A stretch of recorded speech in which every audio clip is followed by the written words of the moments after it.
creatures, monster party. Eyes in yellow, scales and feathers, tails and tethers. Turn the lights off, bend the nightmare, you control it. Artful dodger, easy does it. Shut the closet, get under the covers. Snakes and lovers, turn the lights off. Everybody likes the taking turns to see how bright the fire inside of us burns. Everybody wants to get even tonight.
These are the Nuance Audio glasses, and they're not just stylish, they actually help you hear better as well. It is that time once more where you guys send your funny videos and I laugh at them. I don't laugh at them. I don't think I've ever laughed in one of these videos. Let's see if that will change. Submissions from Discord. Let's see what you got.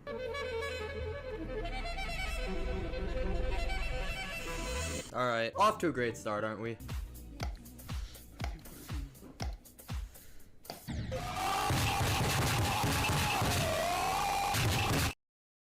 Just don't laugh. How to drive a roundabout.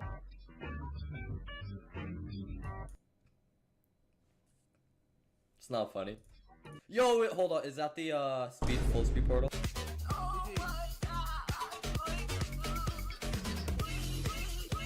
That is a classic mashup. Very good. It's not funny. Here's a quick tutorial on how to draw SpongeBob.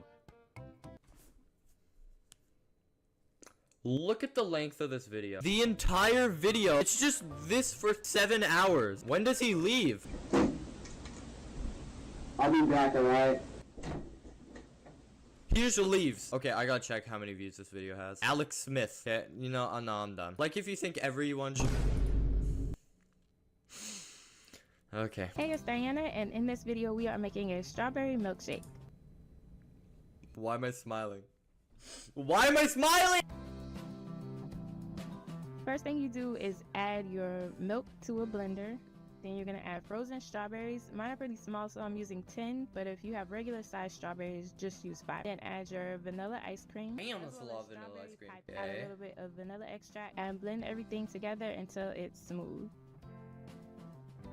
I'm not laughing. I'm actually not. Into a 16-ounce glass. It's enough for one person. It's a lot. The recipe is in the description. That was the entire video. How? First 12 spike jump. No way, super real. It's not funny, bro. Grief verifier, by the way. Oh. Georgian Herald prank. Insert who key to elect yo flute. Not funny. This is not funny. Why did 7 people put a brilliant on this? But the question is, who looks better though? Come on. No, stop. Just stop. All right, I had to notify everybody. All right, there we go. Let's check out what we have. All right, this is all new. Oh, somebody says, here we go again before it even happens. Holy rush, bro. I've never seen so much rush. Level 1 walls. What are we doing? How I draw my friend's notebook. How he strikes me back. This means, oh my. Bro, people who did that used their pen to draw something on your notebook when you like went to the washroom or something. Once I come back, that pen's gonna be in their eye. It has to be AI. Come on, it has to be AI. There's no way that was... Oh, okay. We're fine. No, it's fine. I don't think I want to watch it. Oh, what? Oh, what? Where'd the mouse cam go? Oh, there it is. Okay. This is a spoiler. Here we go.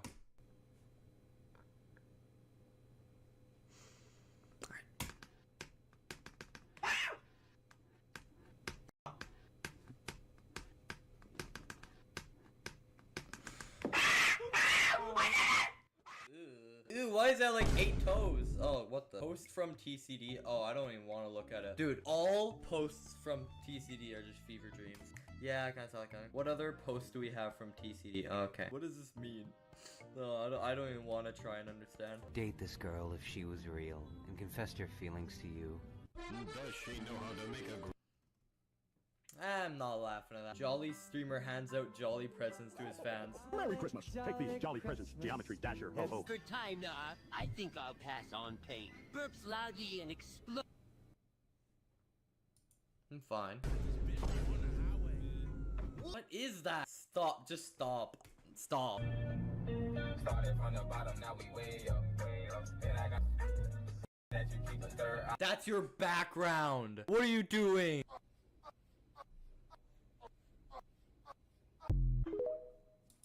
I don't laugh to these. I'm actually goated at this challenge, I guess. Made a cupcake. I mean, here, let me take the wrapper off so you can see what's underneath.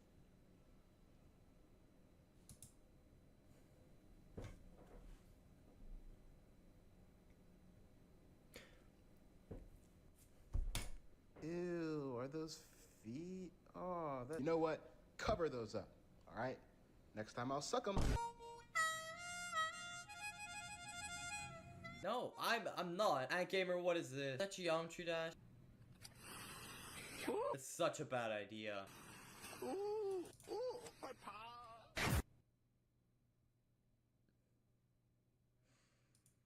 Stop. You can't legally declare war on anime. I'm gonna Is that Mario? Sorry, is that Mario? Okay, I've seen this before on TikTok and whatnot, but I recognize this app, and it was part of my childhood, somewhere deep down there, but I don't remember exactly what the app was called. Somebody please tell me. This was part of my childhood, I swear. Such a stupid game, even the application is so dumb. I am going to sue all the players for creating such impossible demand. I promise to ask you back before these people are using all. I can't finish this. I'm sorry. I can't. I tried. I don't know why I'm watching this. And they taste homemade. But this home is a factory. Each ingredient goes into followed by an industrial-sized cube of butter. For other types of cookies, industrial-sized spheres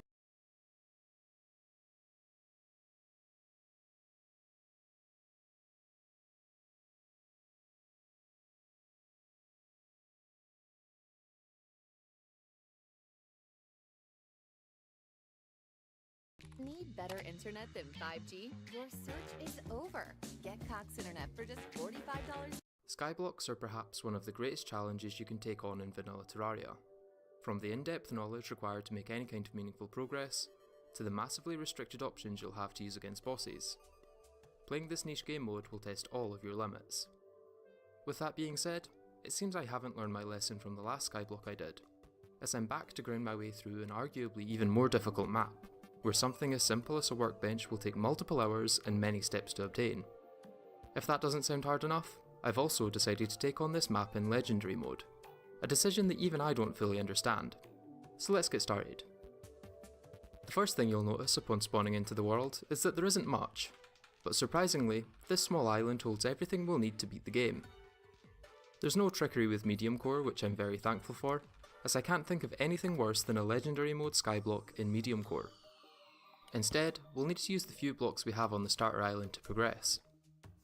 These ice bricks can be thrown into the shimmer to decraft them into ice blocks, which can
Hello, and welcome back to the channel. Today, I'm finding out how many queens I need to beat Stockfish, rated 3200. A lot of you have commented that I should play Stockfish, so let's get started with Game 1. No extra queens. Alright, I think my plan here is just to play solid. I don't have particularly high hopes of winning this game, but I'd like to at least put up a good fight. I have practiced a couple of trial games before actually playing this game, and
After Loki was on Purina when Live Clear, I didn't feel the congestion as much.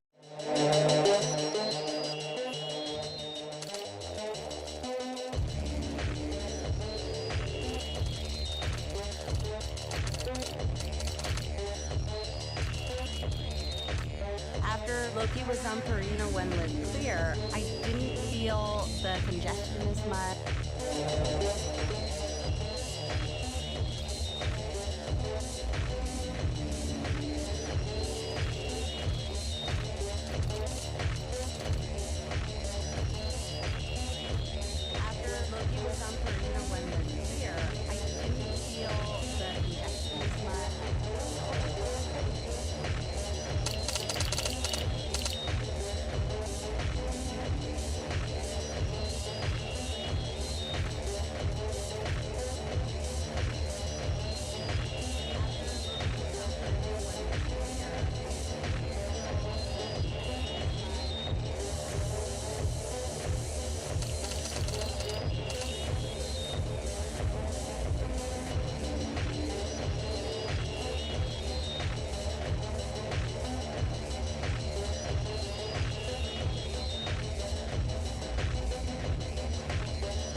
Work it. Make it. Do it. Make sense.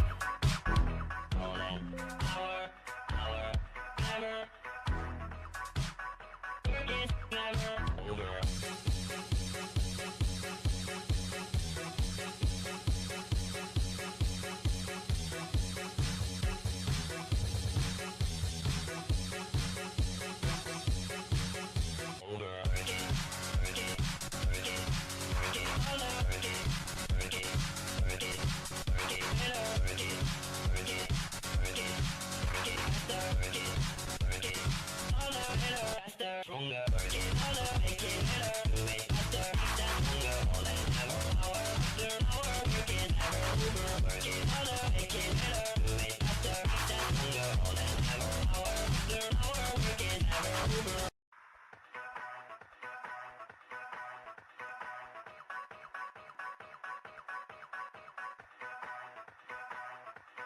Work it.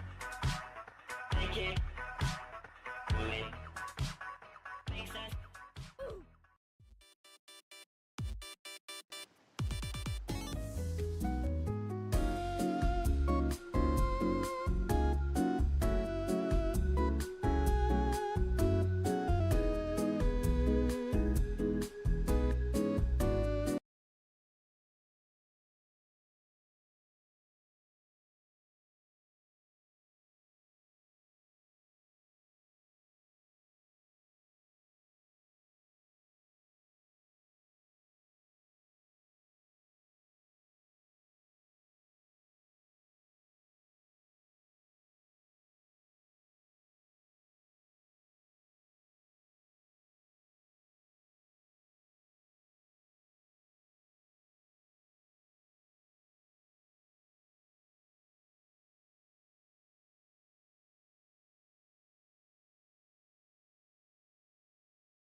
This is Massive Chess, a chess variant which has an absolutely massive 20 by 20 squares board, but it also has massive pieces, literally massive, because some of them sit on multiple squares. Look at the massive rook for example, it sits on 2 squares. But wait a minute, doesn't it just make those pieces weaker as they become a bigger target? Well, not really, because when a bigger piece gets taken by a smaller one, it doesn't just get captured as a whole, it gets partially captured. Only on the squares that the smaller piece landed on.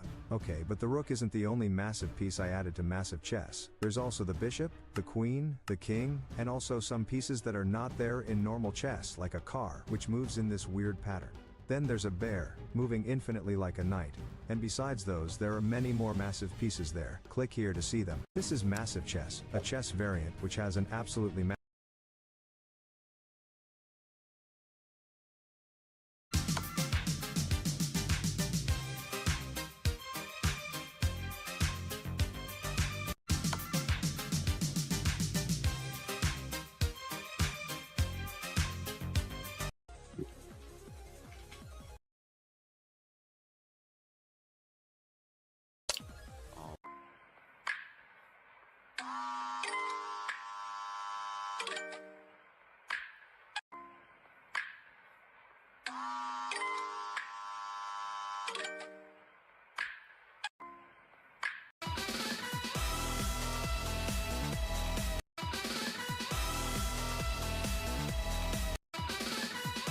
This is chess, but the board is 4x5, which is the smallest board you can possibly play a game of chess on. Let's start. Alright, I'm gonna push this pawn to my right.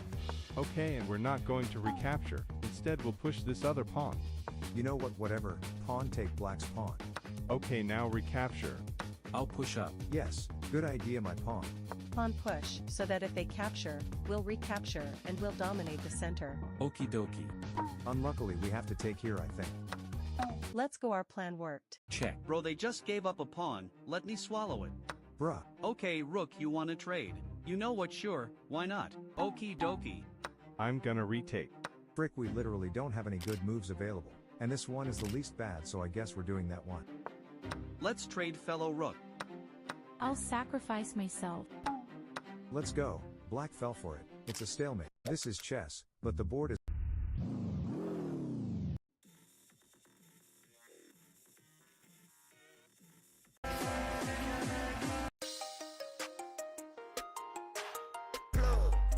This is the most violent chess game in history. Queen takes h7. What? So you have to take the queen. Now we begin the extraction process. Knight takes bishop, double check. The most violent, the most deadly tactic in all of chess. Black's got 2 choices. Go back and get mated. Look at that knight mate. Look at the geometry on that. Oh my god. Or come forward, right? Now the craziest thing about this position is that from here on out, every single move is forced. Every single move.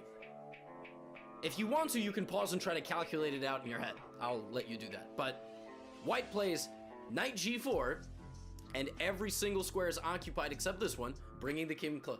Come here. And that's why the nickname of this game is Fatal Attraction. Now we get h4 check, defended by the rook. The only move, king to f4. Now we get g3, the only move. It's like, there's nothing you can do. It's like a riptide. All the pieces bring the king closer. Now we get bishop to e2. The only move is to come. And now we get rook h2. And the only move is king to g1. King to g1.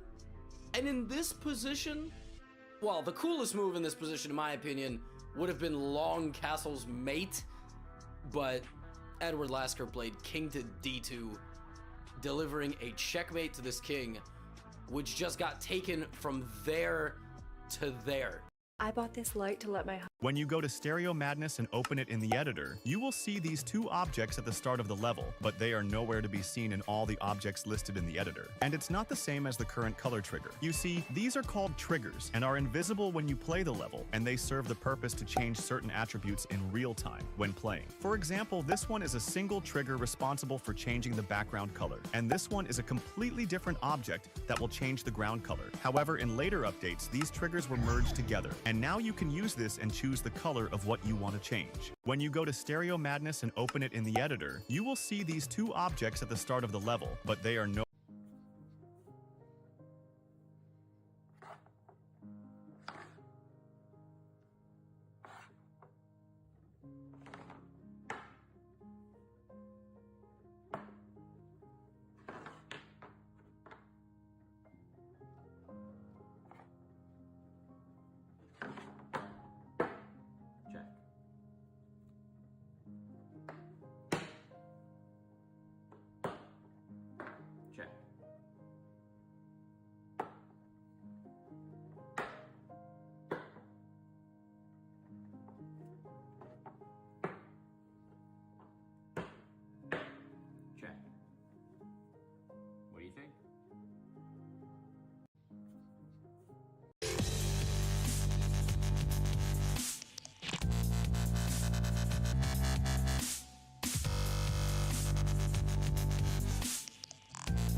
Swag round, let's go!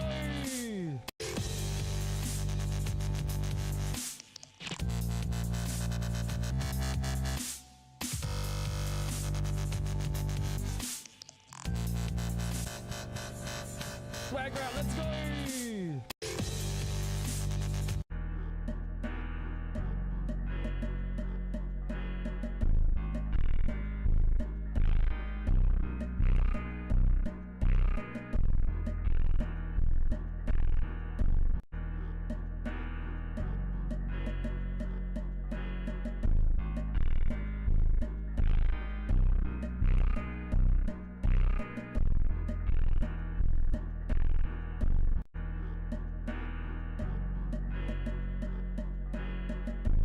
I'm created with unrestricted AI. This is chess, but the board is an X. Let's begin. Alright, my pawn just move forwards. You mean diagonally right? Oh yeah, right, diagonally. Okay, my pawn from the other side, please do exactly the same. Alright. I'll join the party. Me as well. Alright, now if we move any one of our pawns to the square in the middle, then we're going to lose that pawn. Therefore let's just move this bishop, and wait until black will do something. But wait, white, you forgot about the fact that I'm not this diabolically dumb. Guys, let's wait too. Oh no, what now, king? Now we still wait. Move here. Okay. Bishop, do the same. Alright. Oh shoot. Now if we move our bishop here, I believe it's going to be draw by repetition. And so, for the plot I'll push my pawn to the middle. Oh, let's go. White fell for it. Pawn take, quickly take. Alrighty, my honor. Let's trade, gentlemen. Bro, are you serious? Let's trade again. Bruh, I have a feeling I really should have taken that draw. Bro, I don't think I have any smart moves left except taking their bishop. Therefore, let's trade once more. Sure. Checkmate. This is chess, but the board is an X. Let's begin. Alright, my pawn just move forward.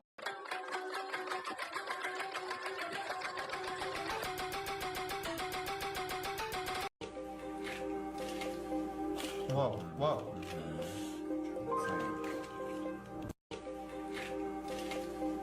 Whoa, whoa.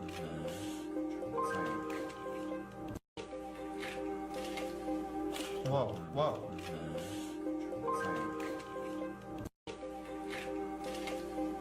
Whoa, whoa.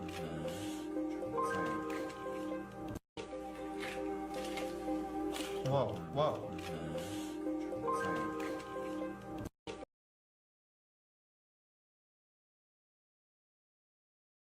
Great news! Now This is chess, but there are only kings. Let's check it out. White, go on. Alright, I will start by pushing a king of mine. Yeah, me too. Let's advance further into the board. Me too. Oh, by the way, we only gotta checkmate the kings with the crowns, so these kings can go and get captured. Therefore, let's push more of them. Okay, I'll go threaten this white king. Oh hell no, I'll capture you. Kings, we gotta push up more of us to the center of the board, okay? Nice, we formed the wall of kings right here. Let's trade a little. I'ma take this king right here. I'm gonna recapture. We'll push up some more. Alright, finally some trades can happen. Even more trades. And more. And more. And now it's a draw due to insufficient material. This is chess, but there are only kings. Let's check it out.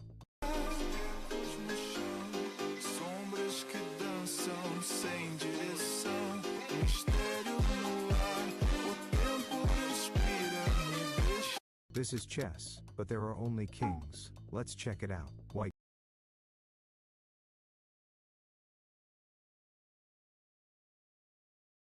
This is chess, but there are literally no turns, and you can move your pieces whenever you like, except every piece has a couple of seconds of cooldown before you can move it again.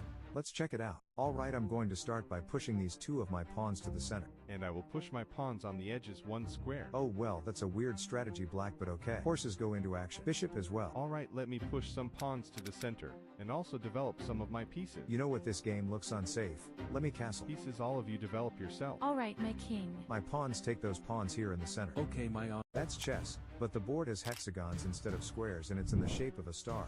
Let's check it out. Alright, I will start by developing my horse to the square. Okay, you are attacking my queen. White, queen move. Alright then, horse take their bishop. Oh shoot. Don't worry, king. I'll recapture. Oh no, queen watch out. I know my king horse threatened their queen so that they get scared. Okay. Oh shoot, let me run. And now I'll run. I'm gonna threaten this horse. Holy frick, I'll take here. Oh, alright. Goodbye, horse. Bishop, get out. Oh shoot, I gotta take here. There's no better option. Queen watch out. I know king. Oh wait, I can capture this pawn. Let me do it real quick. Oh heck no. Now you pissed me off. Say goodbye. Oh no. I'll recapture. I'll do a random move. I'm a trade with this pawn. Oh, let's go. Now this pawn can easily promote on this path, or at least I hope so. Let's go and actually promote it. Check. Oh shoot. Okay, let's quickly promote a second pawn and mate black. Oh no, it's a stalemate. That's chess, but the board has hexagons. Don't raise drag. This is a chess variant with just a 4x4 board and only 4 pawns per side. It's called octopawn. And to win you gotta either move your pawn to the other end of the board, or stalemate your opponent, and this position is actually a forced win for white. But let me explain how it's done. Alright, so as your first move you should pretty much always play a2 or d2, as these are the best moves for white in this variant. And then for your second move you should definitely play with the pawn closest to the pawn you already pushed. Unless black plays b3, which would pretty much force you to capture his pawn, because if you don't he'll win in the next 3 moves. After these 2 moves you have to use your brain unfortunately, but in general just try to advance with the a pawn and use the b pawn as support. Capture at the right moment to make a passed pawn, then push it, when a trade is possible. Accept if it'll give you a passed pawn. Don't accept if it'll help black build a barricade or promote his pawn. Now go test this strategy out. Good luck. This is a chess variant with just a 4x4. This is chess, but your pieces can jump above other pieces. Let's check it out. Alright, I'm going to start by pushing my pawn to e4 of course. And I'll reply with e5. Horse, develop yourself my bro. Alright. My horse as well. Bishop, attack their horse. Sure, my king. Get out of here, enemy bishop. Oh no. Get out even more. Oh shoot. Nice job guys. Horse go here. I'll castle. I'll go. Let's try to form an attack on the center. I'm gonna advance to this square. Bishop, attack this bishop through this pawn. Alright. Alright, get out, bro. Oh no. Alright, time to strike in the center. Goodbye. Let's trade horse. Alright. Now I can take here, I believe, because we have a stronger attack on this square. Hello there, guys. Oh, frick me. What are you gonna do now, white queen? Bro, I can just capture you. Cheat man. And this horse got taken too. I can't man. I give up. Alright, this is chess, but your piece is...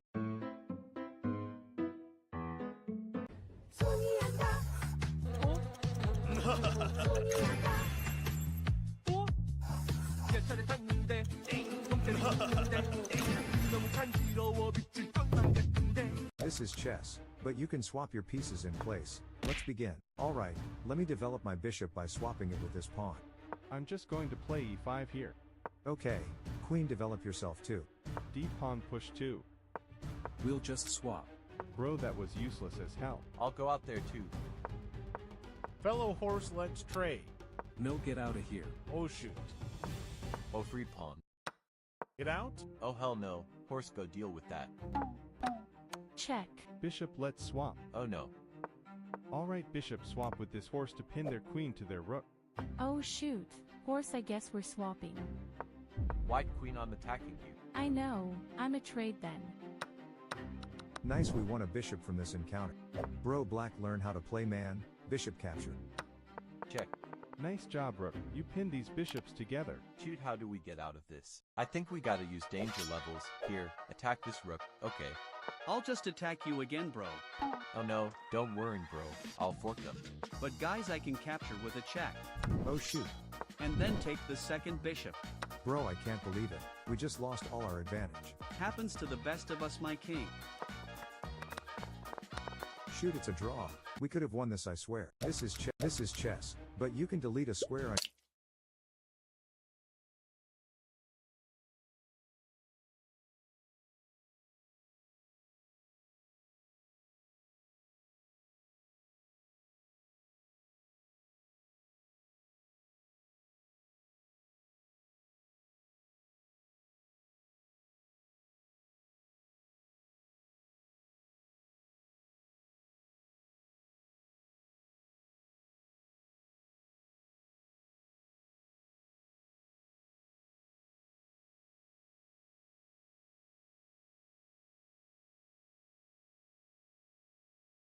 on your turn instead of moving a piece. Let's check it out. Okay, I'll start with pawn to e4. And I will respond with e5. Alright, you know what? I'll delete this square. And now you can't develop your horse black. Yes, I can white. I'll just develop my other horse. I'll go here. This is anti-chess, a chess variant. This is chess, but the board is in the shape of the letter H. Let's try to play on it. Alright, bishop capture their bishop over here, because on this board bishops move like this. Alright, my king. Oh no man, I'm gonna recapture that bishop. Okay, cool, what should we do now? King, I don't know. You're in charge here. But personally, I think you should push this pawn. Alright, whatever, let's do exactly that. I'm gonna copy white exactly. Bro, don't copy me. I will, bro. Alright, whatever, I'll do a waiting move and move here. And I'll move here. Bro, we can't move our horse cause it'll get swallowed up by this horse. And I don't want to just keep moving this rook cause that will result in a draw by repetition. Shoot, what should we do? I don't know. I'll just push myself so it isn't like super boring. Alright, pawn. Pawn capture, because obviously pawns can capture forwards on this board. Okay, my honor. I'll take. I'll retake. Alright, let's try to checkmate white horse. Okay. Checkmate. This is chess. Sign it. Pull the... This is chess, but it has only one dimension. This is the second version of this variant, and let's check it out. Alright, I'm going to push my pawn at first. Okay, let me do this. This is chess, but it's short. It is 2 squares shorter than a normal board. Let's check it out. Okay, let me push my pawn 1 square. This is chess, but the board is an X. Let's begin. This is chess, but the board has random holes in it. Let's check it out. Alright, we'll start with a classic, pawn e4. Okay, we are gonna do the same thing actually, pawn e5. Alright, we'll do something unorthodox this game, pawn d4. I'm gonna capture this pawn. I'll recapture. Nope, get out of here, horse. Frick! I'll kick out this bishop. Oh no. Good job, pawn. I'll move even further to scare this queen. Oh frick man. Nice. I'ma take this pawn. And I'll recapture. No wait, we can't do that because I am in a check. Yeah, right. Check. Oh shoot. I'll check you too. Oh no bro, it is getting dangerous. One more check. Bruh. I will join this checking party. Let's castle.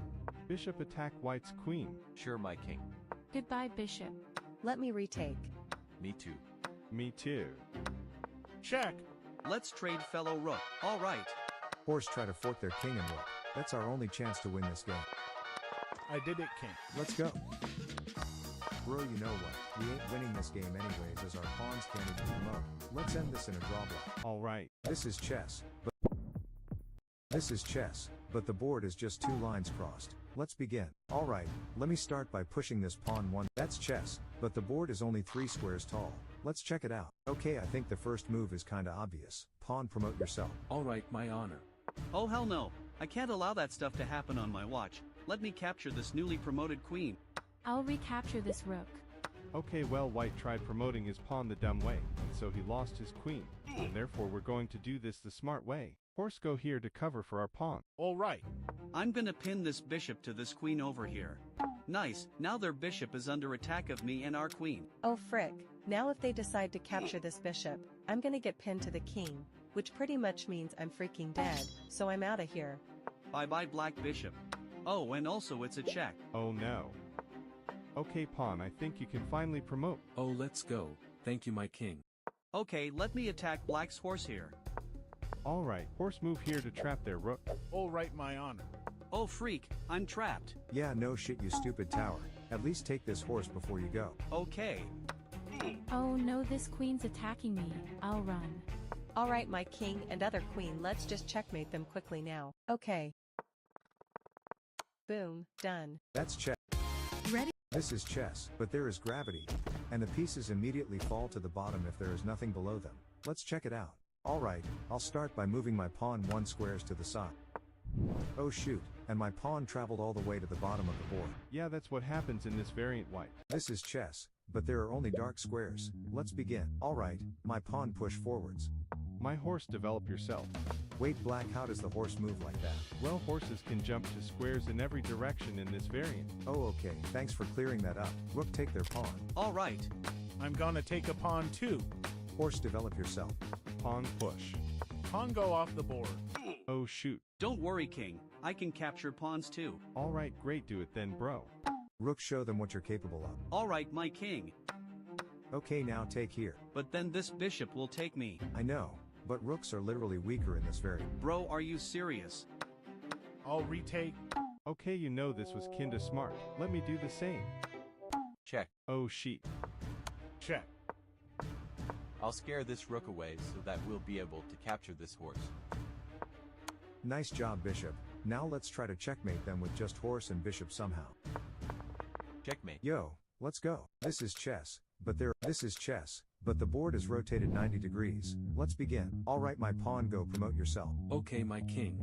Okay, we'll do the same thing actually. Pawn execute. Alright. I will develop myself. My bishop go here to occupy this massive diagonal. Alright, my king. Oh no, somebody protect me. I can protect you, rook. Alright. Bishop makes space so that these other pawns can promote. Okay. I'll promote. Nice, we have 3 queens already. Bro, this 90 degrees chess is kinda crazy. Let's try to get a 3rd queen too. Oh, let's go. There it is. Oh shoot, bishop, watch out. I know, king. I'll capture their rook. Oh frick. I'll recapture. Oh, yet another queen. Let's go. Us too. I am threatening this rook right now. Yeah, no sheet, bishop, horse to. That's chess, but the board is only 2 squares tall. Let's check it out. Okay, let's promote this pawn at first. No, king. If we would do that, this rook would eat our queen immediately. Let's use our horse to protect it. Oh yeah, you're right, queen. Horse, go here. You know what? What white's doing is not that dumb. Okay, we're going to see what. This is chess, but the board is just a diagonal line. Let's begin. Alright, I'm going to push my pawn as my first move. That is a good idea. Let me do the same. Okay, I guess we don't have a lot of good moves available, and so pawn capture. Alright, my honor. Okay, what should we do now, king? Well, you can capture this pawn. But then I am going to die, my honor. Okay, in this case you can just go over here. But then I am going to die anyway. Shoot, well we don't have too many options left, so frick that. Bishop go here anyway. Well, that's just a certain death, but okay, my king. Oh, a free bishop. Horse, please recapture their pawn. Okay. And we won. Bishop, checkmate them. Okay. This is chess, but we only play on the edges of the board. Let's check it out. Alright, my pawn move. Okay, my king. I will push a pawn on the other side. Okay, my horse, develop yourself. Okie dokie. Okay, now normally I would develop my bishop in this situation, but we don't have bishops here, so I'll just push my pawn. Alright, pawn, capture their pawn. My pawn recapture. I'll put myself out there, and I'll remove you from the board. I'ma get revenge. Let me develop myself.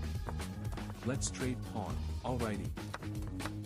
Rook, let's form a battery on this file over here. Okay. Oh, let me take their horse. And I'll take this horse. Let's trade. Oh, a free pawn. Get out. And we took our pawn back. Nice. I'll go here. Bro, that was dumb. I can capture this horse now. And checkmate. This is chess, but we only cozy up. This is chess, but the board is in the shape of the letter L. And today we will play a game on this board. Let's go. Alright, I will start by That's chess, but if you move a piece 3 times it turns into a weaker piece, from queen all the way to a pawn. Let's start. Alright, let's start with a classic, pawn e4. And I'll go e5. Bishop, develop yourself. Okay, my king. Horsey, go here. Alright. Oh wait, what? White just hanged a pawn. I'll capture it. Oh no, horse, get out of here. Oh shoot, and I turned into a pawn. Oh, let me attack this queen right here. Bishop, let's trade. Alright, I guess. Let me fork them. Oh shoot. I'll sacrifice myself so that at least this queen will turn into a rook. Oh frick, and I got demoted to knight. Oh free. That's chess, but pieces have limited range and they can only move up to 3 squares out. Let's check it out. Alright, let me start by simply pushing my pawn forwards. Our pawn go forwards as well. Knight f3. My knight too. Okay, bishop, go here, because it's the furthest you can go anyway. Alright, king. Okay, let me castle now. Yeah, me too. Fellow bishop, let's trade. No.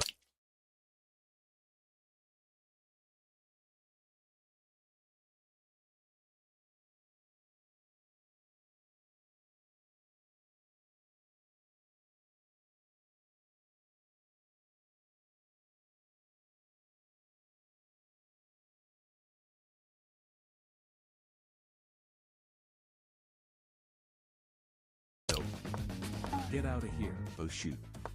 Oh frick, I gotta take this pawn. I'll retake. Me too. And I'm recapturing too. Okay, bishop, trade with this other bishop finally. Okay. Queen, go away. Alrighty. Check. My rook attacked their pawn. Oh shoot, that was a bad plan. Oh wait, I can capture their rook right here. No wait, knight. Frick man. Knight, you can fork them. Oh, never mind. Checkmate. That's chess, but pieces have. This is chess, but the board is crooked, meaning its rows are moved one square either right or left. Let's play on this board. Okay, I'll start by pushing the pawn in front of me 2 squares. We'll push a pawn as well. Bishop, develop yourself. Mine too. Okay, pawn push so that we can develop our bishop later. Alrighty, I guess. Knight, go into action. Check. Oh shoot. Don't worry, King, I'll protect you. Thanks. I'll go into white's position. I'll castle. Let me trade with their bishop to create a double pawn. Get out, bro. I'll exchange myself for this knight. Yeah, I'll trade too. Boom, now their bishop and pawn are forked. Shoot. I'm gonna go to the middle. Oh, let's go. They just left their pawn to get eaten up here. I could use that. Check. Oh frick, that's dangerous. I'm gonna capture this bishop here. Another check. And checkmate. This is chess, but the board is crooked, meaning it's. This is chess, but every next row is pushed 2 squares to the side. Let's begin. Alright, my pawn go forwards to unleash that bishop. My pawn do the exact same. Knight, develop yourself. Mine as well. Pawn move so that I'm no longer stuck here. Okay, I guess. I'll advance further into this board. Alright then, it's time to come out of the cave. And I'll go even further. Shoot man, this board setup sucks, because these 3 pieces are basically unmovable. Pawn kick this knight out, I guess. Alright. Oh shoot. My bishop, develop yourself too.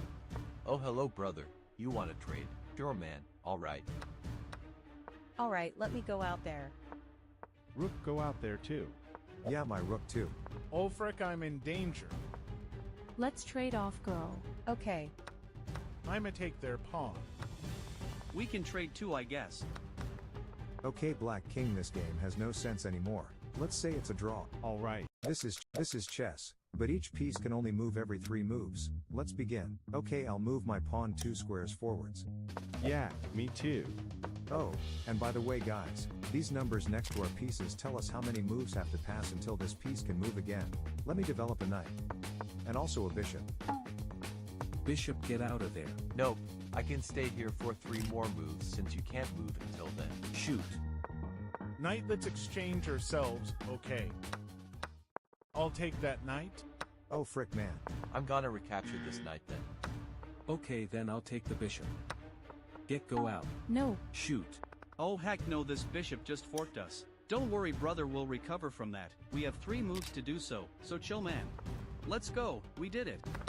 Let's trade rooks. Oh frick, we can win a bishop here. Nice guys, we're each.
Equal now. Bruh. This is chess, but the board is 4x5, which is the smallest board you can possibly play a game of chess on. Let's start. Alright, I'm gonna push this pawn to my right. Okay, and we're not going to recapture. Instead, we'll push this other. This is chess, but the pawns are pushed to the middle of the board. Let's go. Okay, so for the first couple of moves pawns were just capturing each other. But then black gave white a check with his bishop. White replied with his bishop. Then both colors developed their queens for some reason. And a few moves later, they traded them. Quite nice. Next black attacked white's bishop with his pawn, which forced it to trade. A few more moves later. That is chess. But black and white pieces switch places, and now the pawns only have one square to promotion. Let's play like that. Okay, so first both white and black developed their knights, twice actually, and that was so that they could then promote their pawns to queens. Then both colors developed some more pieces, and also promoted a pawn each. But then white captured a knight, and black instead of capturing decided to promote another pawn, I guess. Fair enough. After a few moves white decided to perform an attack on black's king, which black, thankfully survived losing just a bishop. So then they moved a little more pieces, and after that white rook attacked a black queen, which took a bishop of white's, and then got eaten up. Nice. Alright, now black this right here is Gotham Chess, a famous chess player and streamer. This right here is Gotham Chess, a famous chess player and streamer, and today we will create his own chess piece, the Gotham chess piece. Okay, so this is his piece on the board, and it is quite powerful. It's worth around 5 points of material. That's because it moves like a knight. Plus, from each of these knight movement squares it can also move one square horizontally and vertically like this, although only if this square is empty, of course. And there is one more important rule regarding it, and it's that when you play with it, you always gotta sacrifice the rook. This right here is Gotham Chess, a famous chess player and streamer, and today we will create his own chess piece, the Gotham. Harry and Dave. I just invented a new chess piece, the T-Rex. Here's how it moves. Okay, so this is our T-Rex right here, and since it is very massive and powerful, it's going to occupy 2 squares. And by the way, if an opponent piece captures one half of the T-Rex, the other half doesn't get captured with it, it stays on the board, which is great, and besides that it moves diagonally like a bishop. Plus, it can also use its T-Rex arms to capture other pieces from around it, even without having to move to those squares. I just created a completely new chess piece, the Hikaru Nakamura piece. This piece perfectly represents Hikaru's aggressive playing style, as it moves like the knight piece, which is already pretty great for forking and playing in closed positions, but open positions is where the Hikaru piece really shines, as it can also move diagonally from all these knight squares, but only in the direction away from our piece, although Hikaru can't capture on them, so that sucks. I just created a completely new chess piece, the Hikaru. Have you ever dreamed of building your own city? Explore how construction software might open a world of possibilities, even for your wildest city building ideas. This is Magnus Carlsen. This is chess, but the board is in the shape of the letter Y. Let's chess it out. Okay, the pieces are kinda set up in a weird way, and so I'm gonna develop my bishop at first. I'll develop my knight. Bishop, put yourself on this nice diagonal. I'll attack this bishop. Oh no. I'll trade with that bishop. This is chess, but the board is in the shape of the letter X. Let's chess it out. Okay, the piece setup is kinda weird, and therefore let me move my knight here. Yeah, me too. This is chess, but I turned the board into a QR code. It's 21 by 21, which is quite massive, and the cool thing is that when you scan it, it says subscribe, so you should subscribe. This is chess, but I turned the board into a QR code.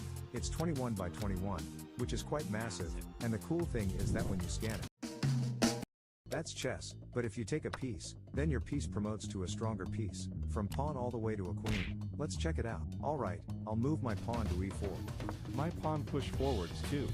Horsey, go here. Alright, let's play the Scotch game, pawn d4. I'll capture.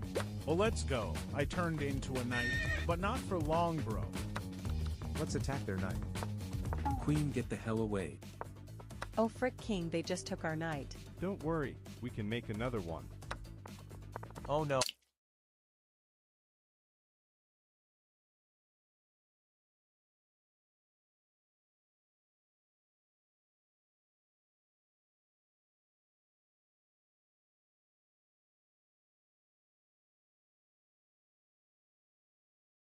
Oh, I have nowhere to run. Don't worry, I'll take this pawn.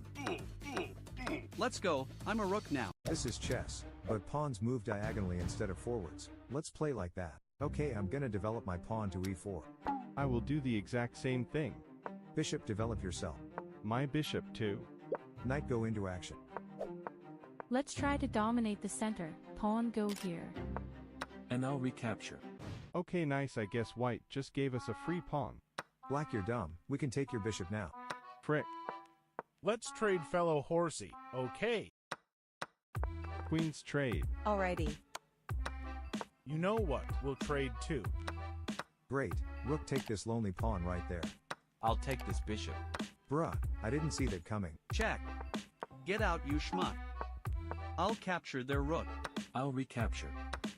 Rook, capture as many of their pawns as you can. Okay. Checkmate. Bruh, this is chess, but pawns move diagonally and this is chess, but every 2 moves, a random piece gets deleted. Let's check it out. Alright, I'll move my pawn forwards. Me too. Let's develop knights. Okay, and my bishop was the first piece to disappear. That's bad, but will do. Let's develop another knight. Yeah, me as well. I'll move my bishop over here.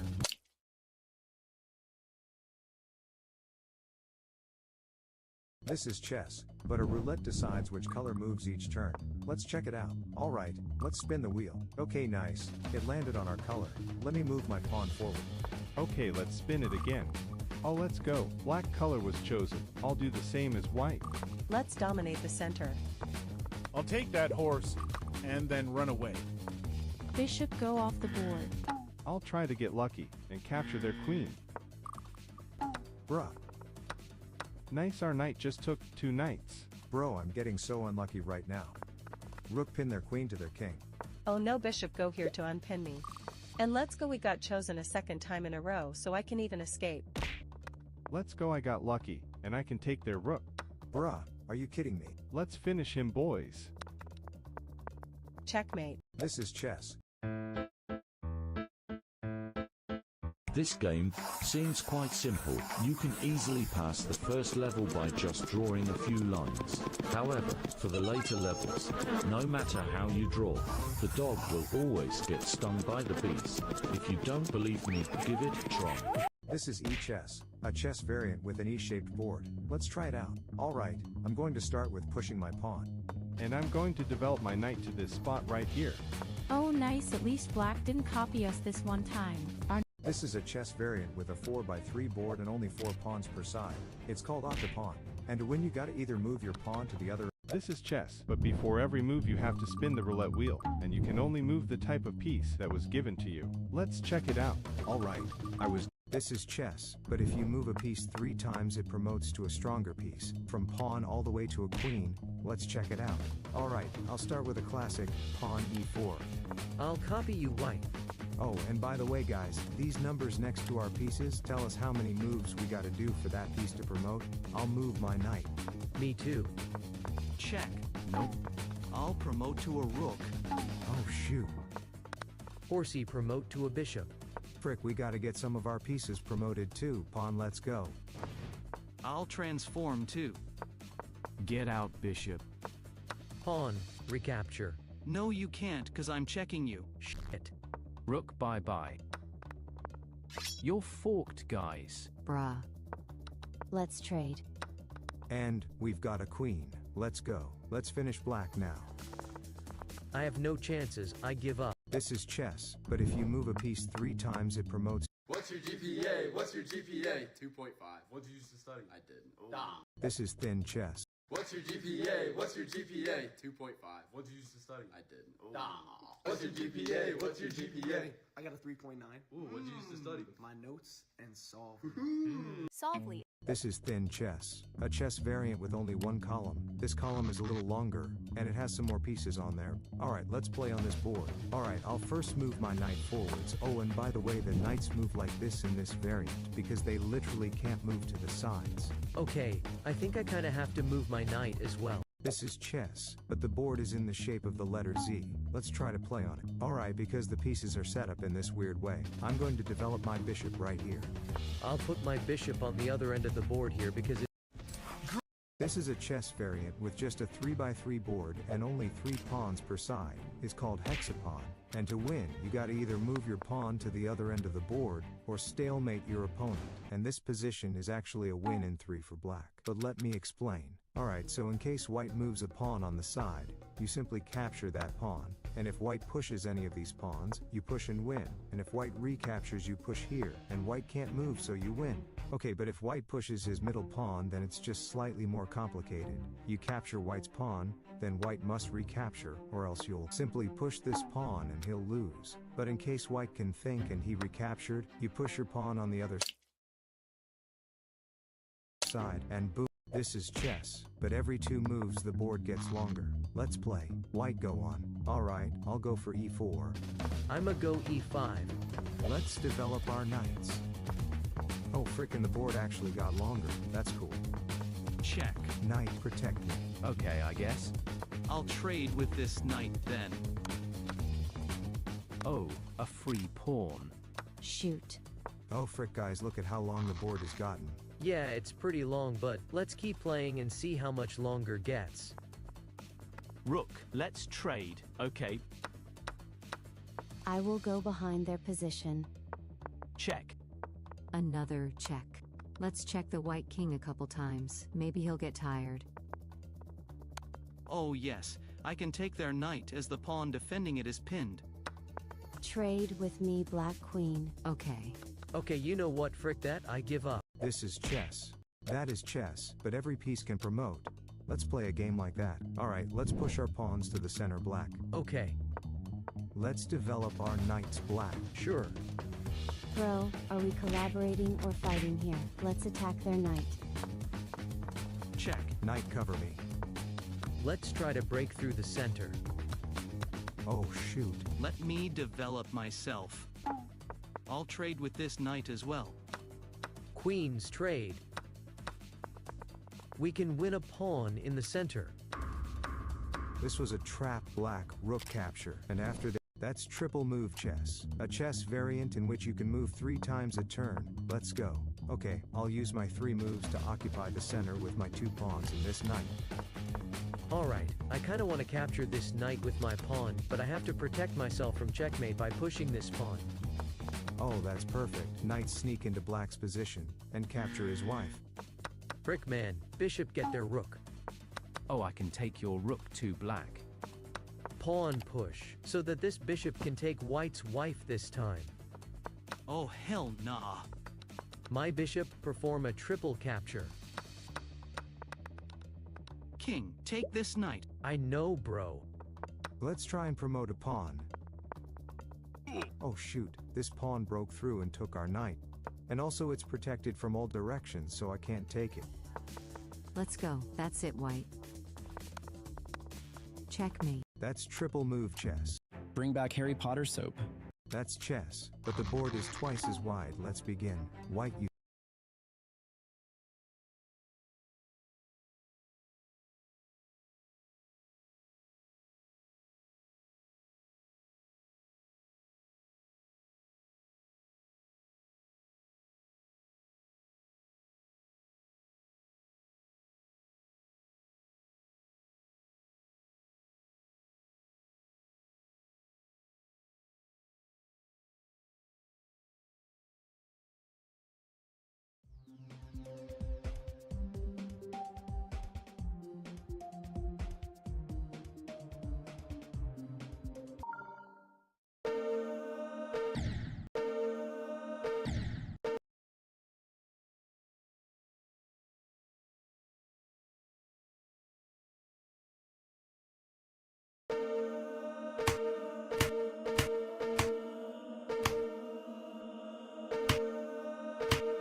You ever saw a Roblox game and thought it looked a bit off? Well, here's some good ways to tell if a robot made it. Primarily, you want to look for any Roblox models. If the game uses actual Roblox models in the thumbnail, it's probably made from a human. People who make these AI thumbnails are way too lazy to put in that work and pose the model. Another tell is if the thumbnail has over-realistic shaders and unnecessary details. I don't know why, but AI images always have these super realistic renderings, while in reality, Roblox is not that detailed. Also, fingers. Unless you are specifically using the boy avatar model, a majority of Roblox avatars are either fingerless Lego hands or just no hands at all. And finally, game passes. A lot of games do have microtransactions, but these AI games are especially trying to make money off of you. You ever saw a Roblox game and thought it looked a bit off? Well, here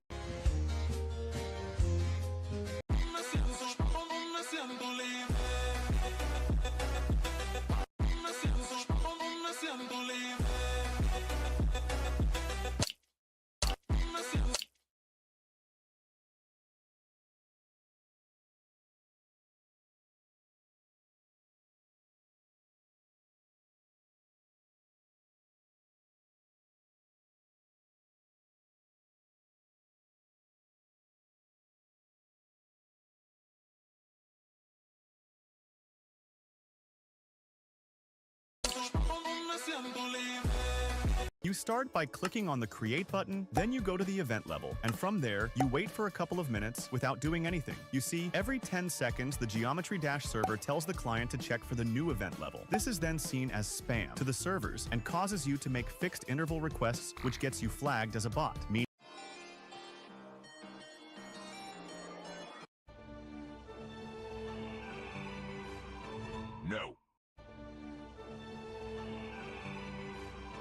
No. No. No. No.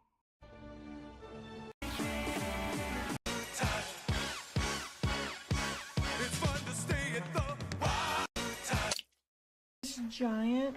This is Geometry Dash, but hey, what is the difficulty right here? Cruel 9-star. Have you heard this song?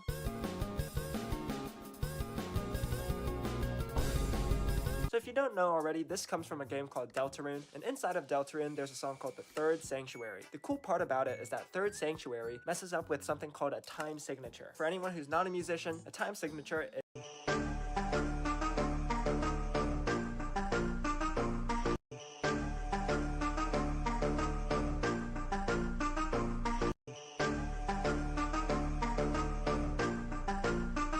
if you can land on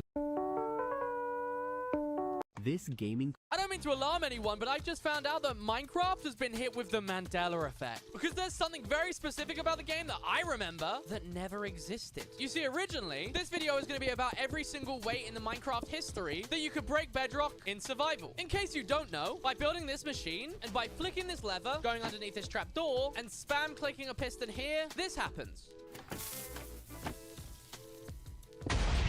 And when you break the piston, the bedrock underneath is gone. After that, I was going to talk about this older method. And when I went to go check what version it worked on, I found out it never existed. And there's also no trace of people talking about this on the internet anywhere. So I'm making this video to see, does anyone remember the old way of breaking bedrock? I remember very specifically, if you put dirt underneath bedrock, use the hoe to turn it into farmland, and then put seeds down, these seeds would then be in the same layer as the bedrock, making it break. But now if dirt is underneath bedrock, you can't make it farmland. I remember doing this. I also remember it vividly getting patched. Did I completely make this up, or does anyone else remember this? I don't mean to alarm anyone, but I just found out that Minecraft... I am the Rook! I am The Rook! I am the Rook! I am the Rook! I am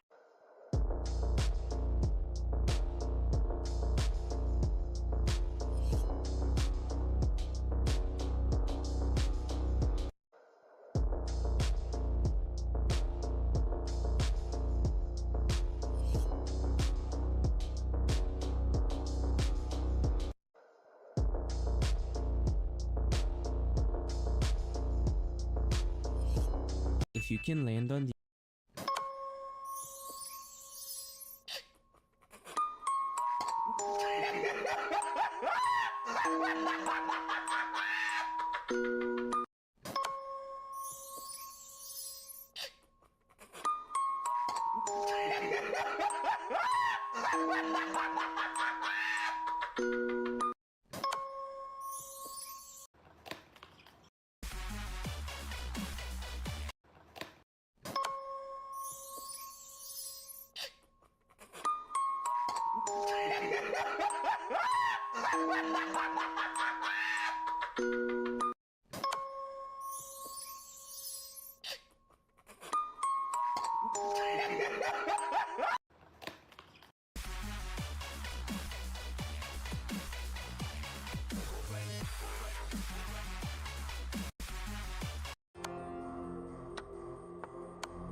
Oh, a dollar.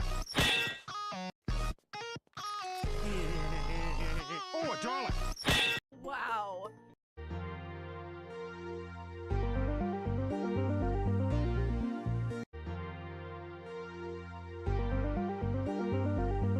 Just being a rook up on the donut isn't enough. There's no edge of the board where you can trap an enemy king. It is possible to set up a mating net due to the thinness of the board and the wideness of your king. But you can't force this while protecting your rook from attack. Just being a rook up on the donut isn't enough. There's no edge of the board. This Roblox game is impossible, cause it's full of landmines you have to disarm by stepping on it. Except in this game, you don't know which landmine is safe or dangerous. So if you guess wrong, you might need an ice pack. Luckily, the first mine you step on is always safe, but your job isn't finished yet, because depending on the difficulty, you either have to clear 64 to 324 mines. So is this game just luck? Not exactly. You see, each safe landmine gives you a number, corresponding to how much active landmines are around it. Wait. So you're just saying it's a game of Minesweeper then? That's so easy. Except, instead of just clicking on tiles and placing flags with your mouse, you have to physically step on the landmines and place the flags. But when you're about to finish the game, one wrong step and you gotta start over. This Roblox game is impossible, cause it's full of landmines you have to disarm by stepping.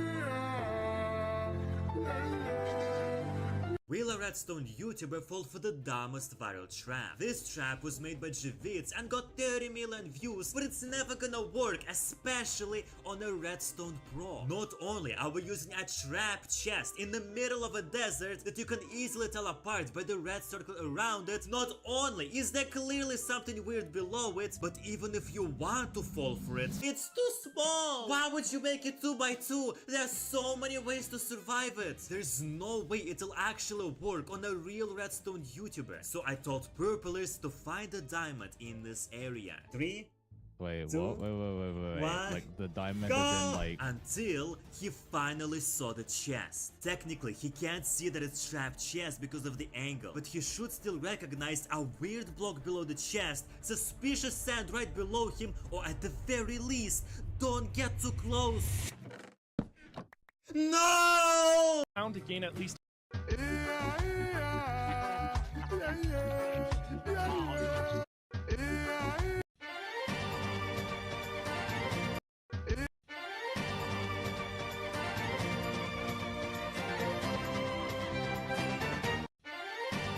When you see this, you might think this is Geometry Dash. However, that's actually not true. This is a Geometry Dash clone made by the AI model Gemini in only 1 hour. It has the level Stereo Madness back on track and even Polargeist. Although, it did mess up the difficulties. Just a tiny bit. This, however, is what ChatGPT made when I asked it to make a Geometry Dash clone. It has a level editor and a lot of fun features it took from this list to gain points. To see how they made this in an hour, click here. When you see this, you might think this is Geometry.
Hi guys, Minecraft.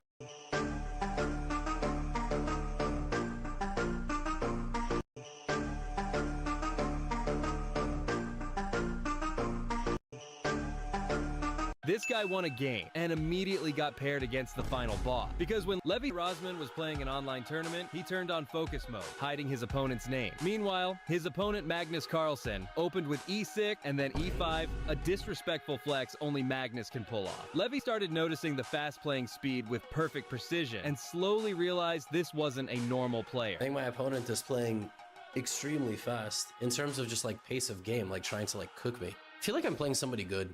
A few moves later, Magnus ended the game with a rook sacrifice, and if Levi took it, his queen is gone. Levi instantly resigned, and this was his reaction when he saw Magnus Carlsen. 3285? Huh? This guy won a game, and immediately got paired against... Hey, Wait, nobody...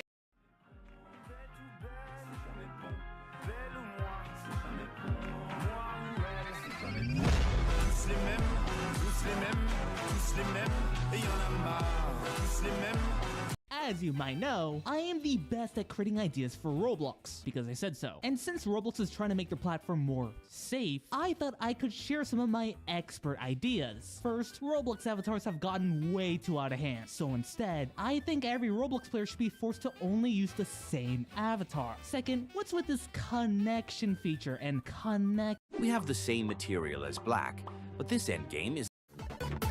One thing I don't think I'll ever understand in life is the YouTube algorithm, because tell me why this video from 18 years ago titled Goodbye 2006 just got recommended to me along with like 3 million other people. The entire video is just a low quality slideshow of some random family's 2006 highlights. That's it. And all of a sudden, literally everyone is being recommended this video. That was their last post too. It's not like they're even active. If anyone knows how in the world the algorithm can trick With Google Play. Hey Schlatt, this is my table over here with all of my stuff. Okay. This is my shelf of items, and cool. Here's the cool thing. This is my radioactive plate.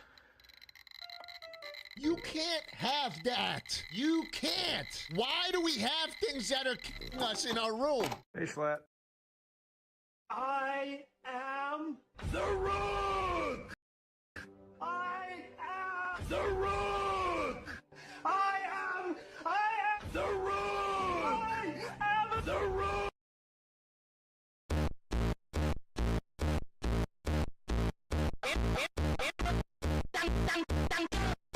These are the top 5 weirdest dice, including one that literally goes up to 1,000. Starting with the 100-sided die that surprisingly also glows in the dark. And fun fact, the more sides you place on a die, the more spherical it becomes. Which leads us to the spherical dice, which are completely fair because hypothetically, if you were to crack one open, you would find a weighted ball, which helps the dice pick a randomized number. Next are these extremely tiny dice that are about 1/5 of the size of normal die. So if you occasionally play games with rats, you have a perfect set of dice. Next is a die that is capable of rolling any number up to 1,000. It's an 8-sided die that uses a wheel system of pentagons within pentagons to randomly decide a number between 1 and 999. So technically it doesn't go to 1,000 but up to 1,000. And lastly are these purple dice because it's literally red and blue combined. The level description says a level...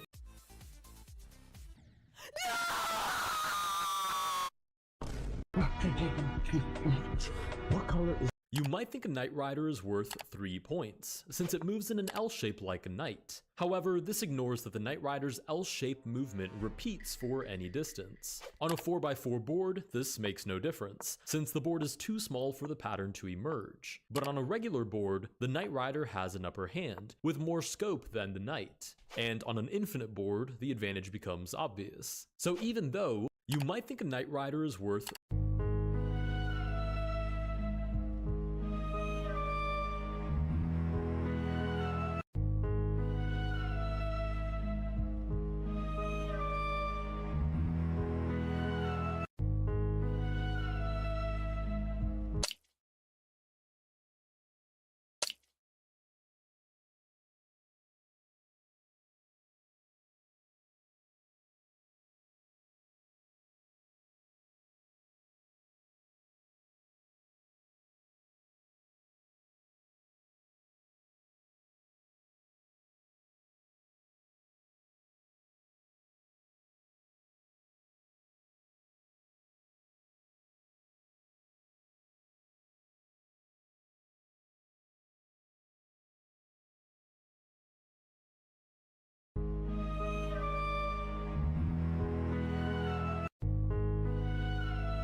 From the screen to the ring to the pen to the king. Where's my from the screen to the ring? He leapt into the air, let out a whistle, and Sans and Papyrus are still the only two Undertale characters I can name, so let's expand that with Flowy. This was a bad one to start with, but at least he looks easy to build, which made me think the highly requested Omega Flowy must be quite similar. I was wrong. What the hell is this? I don't even recognize half of what I'm looking at, and some of you expect me to build this? You know what? Maybe I'll start sharing my actual design process, then you lot can witness the pain and suffering caused by requesting such absolute abominations. Sans and Papyrus are still the only two Undertale characters I can name, so let's expand.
5 men would toe the line.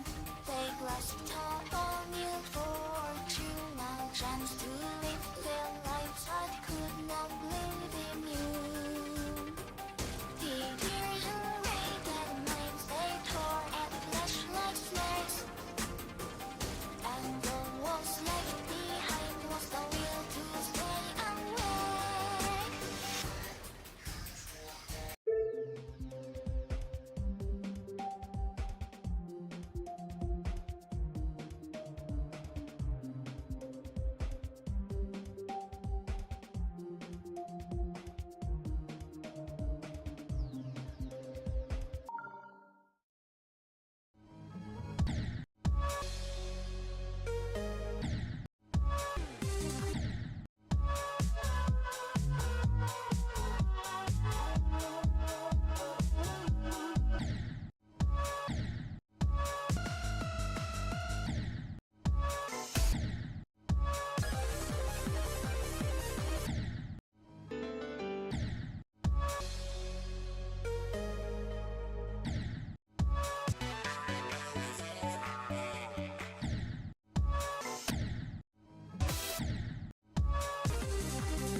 500 cigarettes.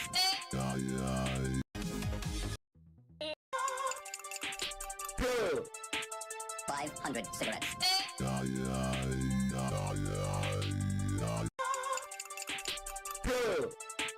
500 cigarettes.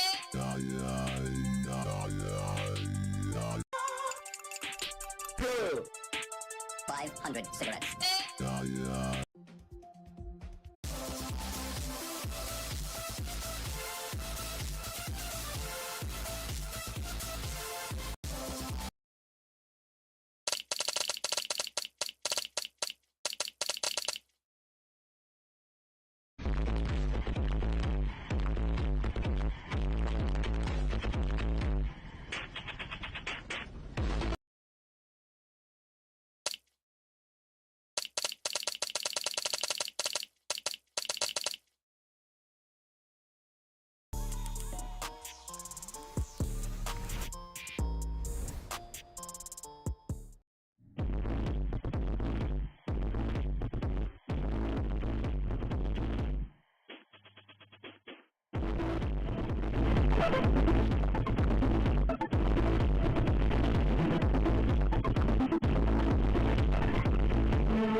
You're ill. I don't like you. I don't want to see you. Go eat an anvil. I have a knuckles.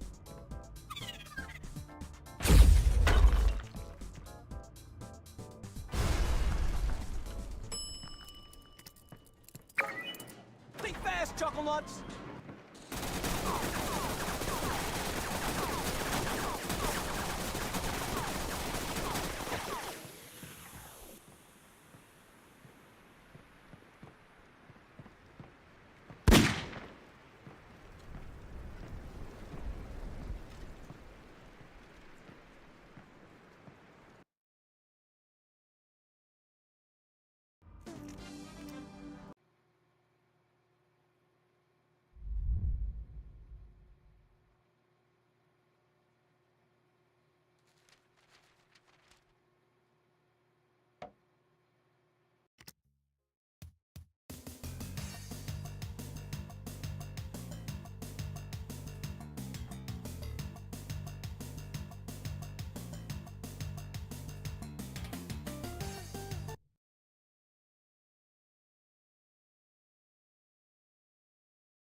Hey,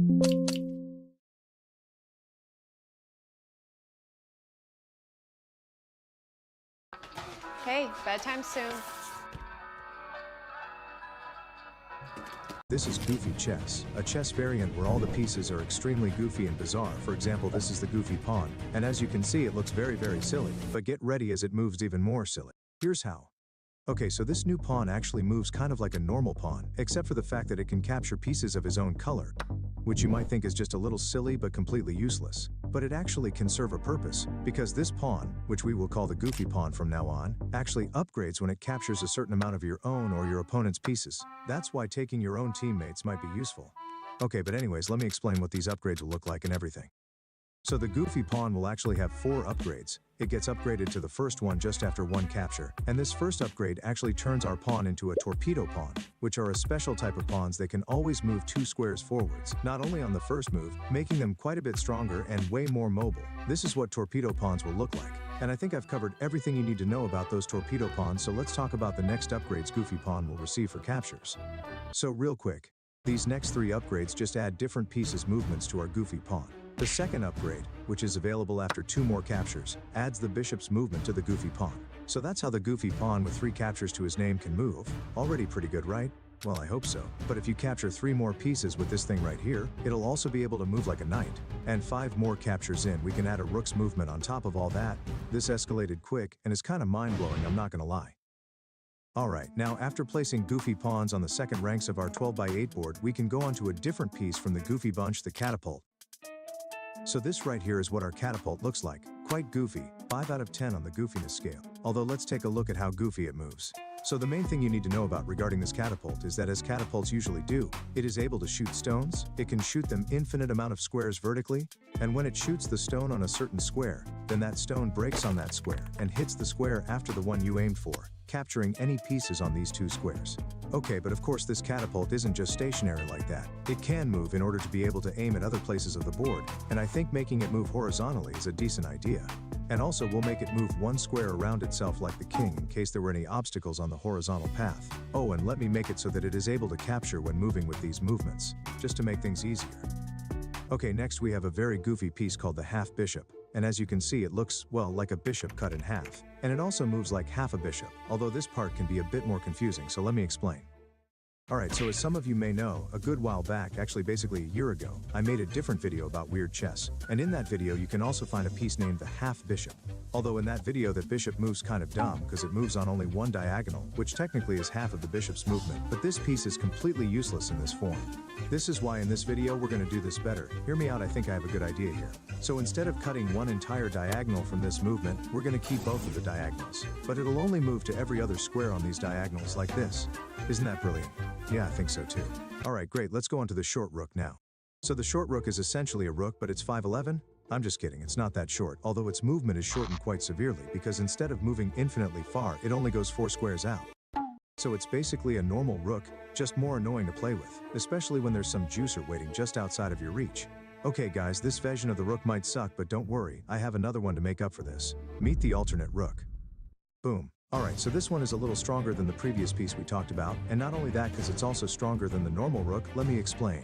So after taking the last good look at our new piece and acknowledging that it looks absolutely awesome, we're going to take it on the board and we'll start talking about its movement, which starts with normal bishop's movement. What the hell? I know it's pretty weird, it's pretty goofy, but that's what we're here for, so bear with me for a minute. Because besides ironically starting with the bishop's movement, it also moves vertically. Although this vertical movement also isn't 100% normal, that's because it literally skips the first square of this movement and start from this one. Well, that's weird.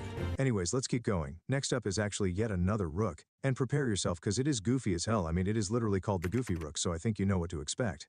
Alright, so this is what this Goofy Rook looks like. I hope it looks goofy enough for you guys' taste. But anyways, let's take a look at how it moves.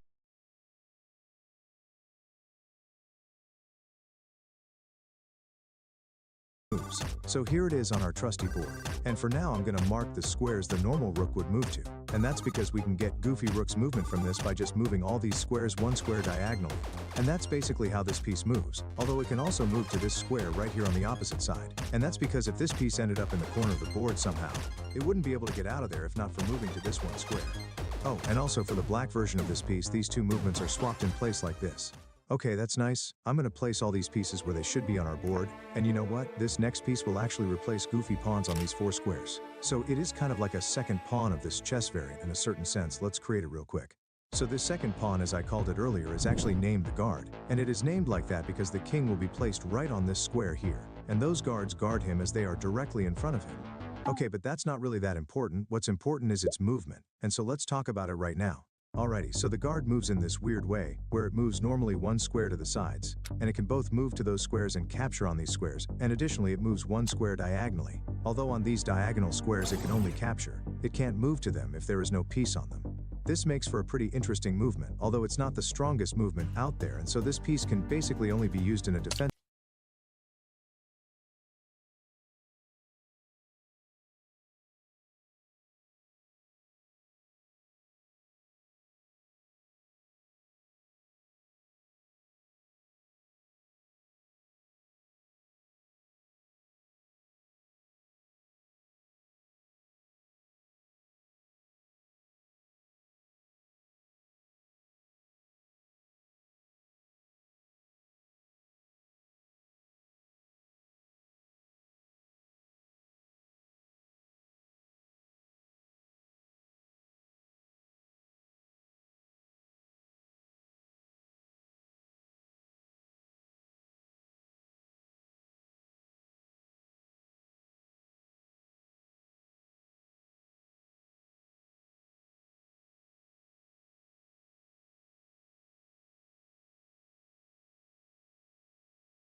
Defensive manner.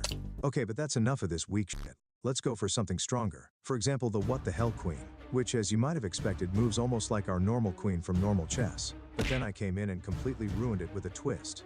I'm just kidding. Whether I ruined it or not is up to your judge. I came in queen, which, as you might have expected, moves almost like our normal queen from normal chess. But then I came in and completely ruined it with a twist. I'm just kidding. Whether I ruined it or not is up to your judgment, I guess. I'm just gonna show you what this twist changes here. So basically what I changed here is I simply removed the first square from every direction it moved to, leaving us with what you see here. Okay, now let's discuss the king of this variant, which will actually move like a normal king. And while you guys might not really like it this way, it is kind of fitting for it to be this way, because otherwise it'd be very hard to checkmate that king, especially if it moved far, for example, like this. For Fortunately, the Zebra searches over 100 insurance companies for you to find savings no one else can. Regarding the king's looks, it also looks exactly like a normal king, and so it is essentially a completely normal, not goofy king. I'm sorry for this lack of goofiness, guys. I promise all the rest of the pieces won't be normal. And this next piece is actually extremely goofy. Although before we talk about that piece, I gotta tell you all about my Goofy merch, which I just recently launched. It contains lots of cool designs printed over some t-shirts, hoodies, and other clothes or accessories. And I think the best of all is the boom cap, although that's just my opinion. You can go and see for yourself at cheststraps.shop and choose your favorite design. And if you like it enough, maybe even buy it. Who knows? Alright, that's it about the merch. Let's go and talk about the next piece, the Double Bishop. Okie dokie, the name Double Bishop sounds quite serious and strong, and that's because it is both of these things, serious and strong. It looks like this, and this appearance gives it that goofiness that we desperately needed after talking about the king. Although it moves even goofier than it looks, here's exactly how. So having our new bishop here on the board now, we select the 2 squares to the sides of it, and now from those 2 squares we simply select the squares the bishop would move to from them, and bam, we have the double bishop's movement. Although wait, I think it's worth noting that if there's any piece over here, then all these squares disappear from the movement. Alrighty, and this next piece is actually a bishop as well. It's called the Freezer Bishop. And it moves literally like a normal bishop, although what makes it different is its special ability, which is very powerful. Because it makes every enemy piece on squares it can move to freeze up, making it unable to move anywhere. This is actually real strong, because you can use some interesting tactics, where for example, freeze a piece that was protecting another piece, and there you go, you're free to capture the no longer protected piece. This is just a simple example of what the Freezer Bishop can do. I'm sure you guys can think of a lot more complex tactics, but anyways, let me show you what the Boom Knight is capable of. So this is what the Boom Knight looks like. It's basically just my regular long-nosed knight except with an explosion on his head. And by the way, you can have an explosion your head too with my boom cap. Although not literally, obviously. But I am getting off tracks here, so let's go on to the Boom Knight.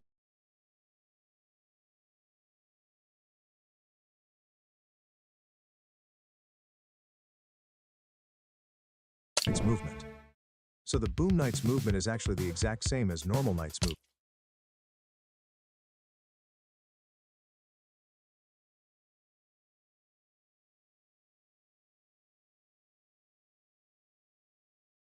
This boom element is the only difference here. And what this element does is it allows our knight to self-destruct by click a button that'll pop up whenever you click on the knight. And when this knight self-destructs, it actually creates an explosion which will capture all the enemy pieces on the squares around it. This means that you can basically move the Boom Knight to where there's a lot of enemy pieces, click the button and boom, they're gone, you won material. Okay dokie guys.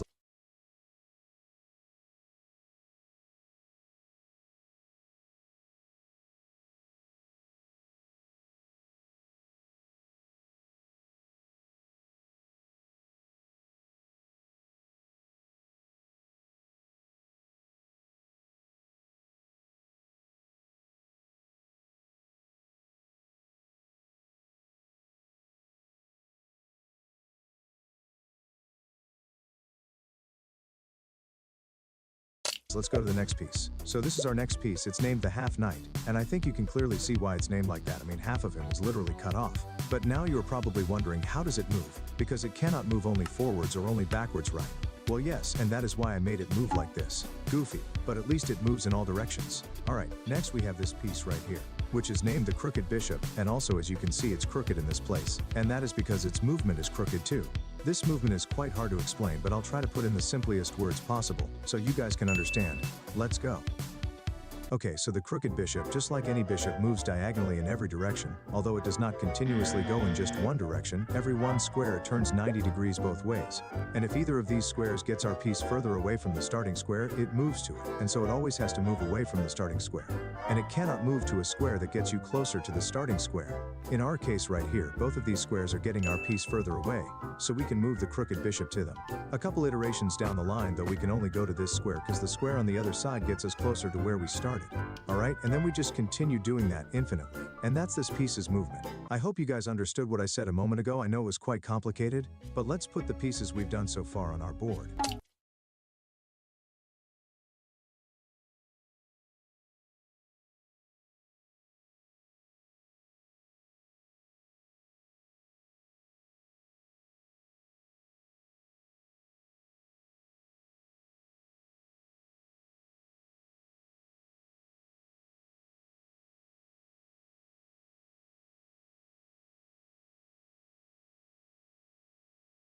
Okay, now you might notice that the two pieces we talked about just a second ago are not there, and that's because they are actually a part of Goofy Chess 2.0.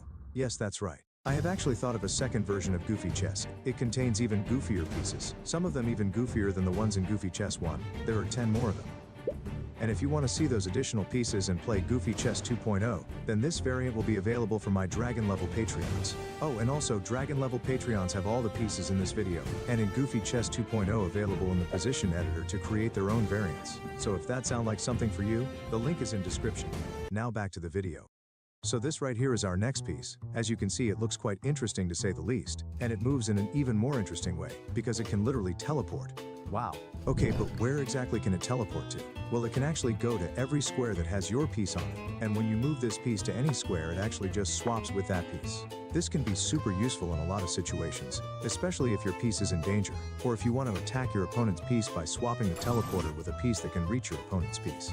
Alright guys, now it's time for the last piece of this chess variant. This will be the goofiest piece of this video, and also probably the goofiest piece you have ever seen. Meet the Goofy Just Goofy piece. This is what it looks like. Nothing too crazy, basically just Goofy written with some random decorations. But how does this piece move? Well, let me explain. So here we have our piece on the board, and its movement is really some random squares spammed on the board, just like this. Yes, this is the exact movement of the Goofy Just Goofy piece. Good luck memorizing this movement. Alright guys, I think that's it for this video. Of course you can play Goofy Chess.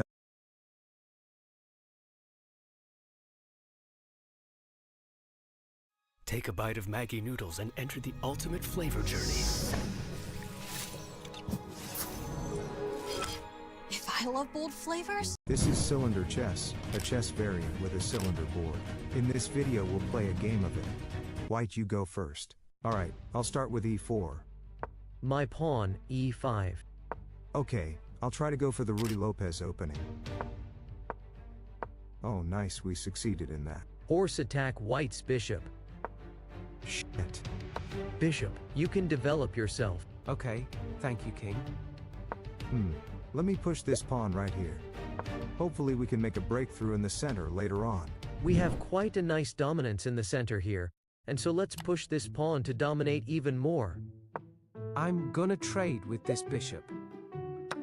I'll recapture. Alrighty, I'm gonna interfere in the center by taking this black pawn. Bro, what? I don't know what's happening either, King, but I'll sure take that pawn. Let's develop our bishop by simply uncovering it over here. Thanks to the cylindrical shape of the board, it can now easily move all over the board. I will move closer to the center. Let me castle into safety. Let me destroy that sense of safety by pushing our pawn further into White's position. Get out of here, knight. Oh no.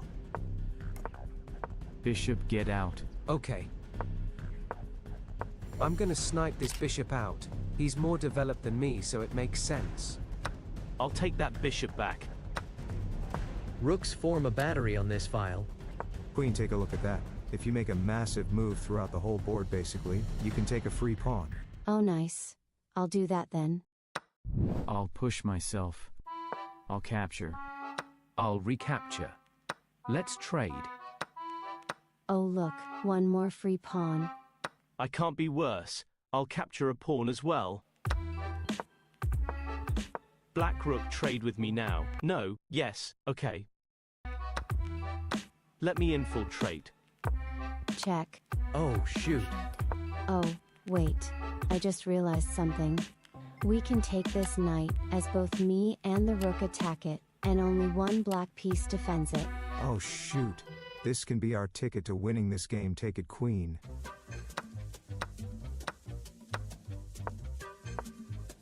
Alright, you know what, White? I give up.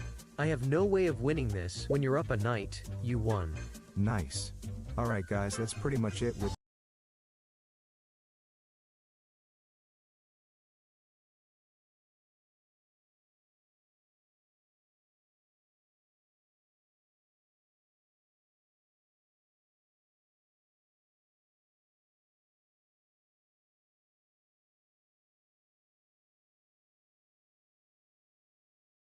This is normal chess, and this is Chess 3D, a chess variant in which you play inside of a three-dimensional cube instead of on a square. Every piece moves differently, so it can actually move through this three-dimensional environment. Oh, and also later on we will create a bunch of completely new pieces with movement perfect for playing in 3 dimensions. Let's start. Alright, so we will start with the actual cube itself, which of course cannot be 8x8x8 like a normal board, as that board would have 512 little cubes to move on, which is way too much. That's why instead of that, our cube will be only 6x6x6, which only has 216 cubes. That's still a lot, but not as much. I'm gonna represent this board by stacking 6 boards on each other, so that we can actually see every piece, and on which square it's sitting. Alright, but we gotta put some pieces on this board.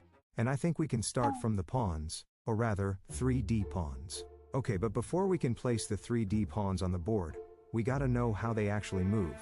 So let me explain that real quick. Okay, so the 3D pawn moves very much like a normal pawn. Its movement is just kind of adjusted for this 3rd dimension that we have here. I mean, you can literally copy the movement from its 2D version, and then paste them into our 3D cube. And that's exactly what we will do actually. Okay, so first the 2 squares forwards movement is now turned into a 2 square upwards movement, like this. After that we've got the squares that our pawn captures on, and those instead of simply being diagonally from the pawn, well, they are diagonally, but upwards and to the sides like this. Also there are 4 of these squares now because we simply have the possibility to move in more directions now, so yeah. That's how the 3D pawn's movement looks like, except of course after its first move, it can no longer go 2 squares upwards, but 1. And besides all that, when it reaches the end of our cube it can promote to every other piece on the board, except for the king of course. Okay, let's place these pawns where they belong, which is on the 2nd, let's call it floor of our cube on the first 2 ranks. Alright guys, let's go on to the next piece, the 3D knight. Okay, so in this variant the knight will be located over here, safely under our set of pawns. Okay, but that's not what we really care about. What we care about is its movement. And so here's how it moves. It moves exactly like its normal self, in a 2x1x0L, except now it's not only on a square, but also in every possible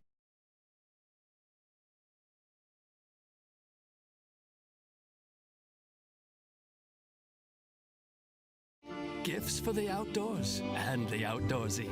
Eddie Bauer. The bespoke AI Family Hub Plus refrigerator with AI Vision inside. Let's beat Terraria, but our money equals our weapon damage, which as you can see, might be one of the more interesting Terraria playthroughs you can do, with our scalability having off-the-charts potential. But that's all a long way away right now, as we'll be starting from nothing and be forced to build extreme wealth any way we can. And I mean any way we can. Oh, also, although this playthrough already exists in parts, this version not only includes some exclusive footage, but means you can watch me endure pain for over 40 minutes straight. So grab some popcorn, or an equally fulfilling snack of your choice, get comfortable, and let's crack on with our journey.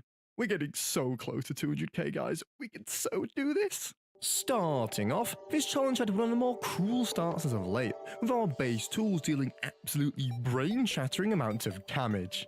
1 damage!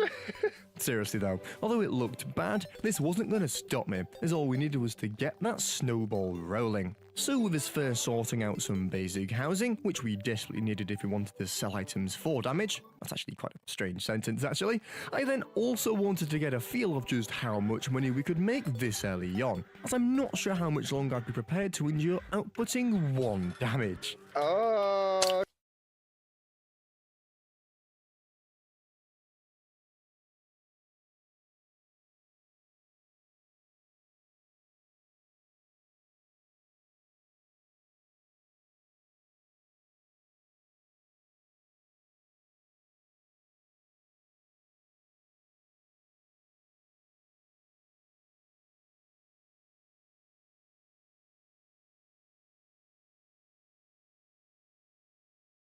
Okay, no, we cannot die. So with us looting our first few surface chests and getting some basic accessories, the gravity of the situation suddenly dawned on me. We were gonna need 50 gold for our damage, just to become net neutral, which when your primary weapon is a copper short sword, did not fill me with much confidence. And that's all my damage gone. I guess it is still early days though, and because of that, I did not want to risk wasting the little bit of money we had collected, as that 0.52% damage buff was not going to impact us for a very long time. Oh, and speaking of damage, heading back underground, we did finally find an alternative weapon, the Umbrella, which was genuinely revolutionary for us at this stage. That's more like it. Seriously guys, why am I doing this? But progress was progress, I guess, because not long after this overwhelming upgrade, we actually found something which even with half damage would be extremely useful for our survivability and my well-being. The Snowball Cannon. Now, as a bit of a Terraria weapon connoisseur, you'd expect me to know everything there is about this weapon, but funny enough, this was actually the first time I've been able to fully appreciate just how insane this thing really is. That's a weapon. That's a weapon. And this is at half its potential for crying out loud. So with spirits at a high and feeling dangerous to green slimes all of a sudden, I took this opportunity to finish exploring our beautiful world, which in short, didn't really give us much. So with us now thirsty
for a hit of dopamine, I headed to the one place we could count on, for at the very least some more stuff to sell later. Oh, it's only 1 silver, it's fine. And yeah, as per, the struggle was real. Oh my god. Not to worry though, because after 3 attempts to crack those orbs open, we finally got not only the musket, but the ball of hurt as well. Just what we were looking for. Oh yeah, this is crap. I forgot about that. Oh, wait, never mind, hold on. Kinda forgot that we're still bloody broke. Meaning that this already mid-weapon was dealing even puny amounts of damage than normal. Man, we need to do something about this. I get the poor gets poorer and the rich gets richer, but we're just not getting anywhere.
software here. Ow! Ah, thanks for that one, God. Okay, no, seriously, that is too far now. I've done it again. Same freaking place. Maybe this was a sign that we were in the wrong place. And yeah, I don't think we're going to be doing much with this anytime soon. But hear me out. If we make it, I promise we'll defeat the Moonlord using nothing but this flare gun. And on that note,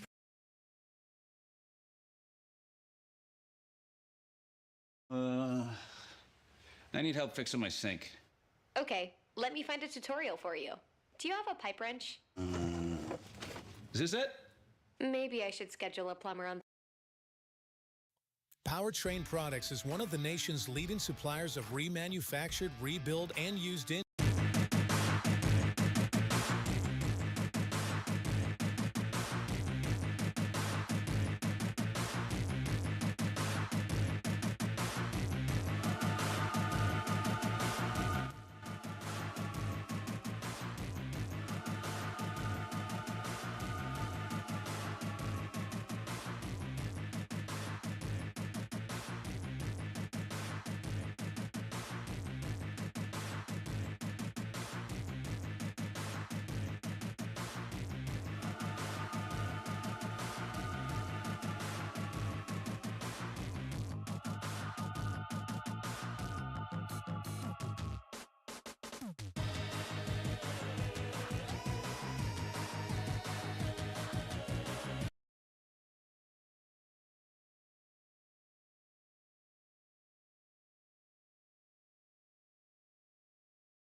with the venom and eliminate him. Other words, I'm intimate him. I don't want to hurt him, but I did him in a fit of rage. I'm murdering again. Nobody will evade him. Finna kill him and dump the fucking bodies in a lake, obliterating everything is generated. Renegade him, hit him, make anybody who want it with the pin and frame it. Don't nobody want it, but they're gonna get it anyway. I'm beginning to feel like I'm mentally ill. I'm a killer, be killed. I'm a killer, be the vanilla gorilla. You're bringing a killer within me out of me. You don't want to be the enemy of the demon who in me. Or being the receiving enemy. What stupidity it'd be every.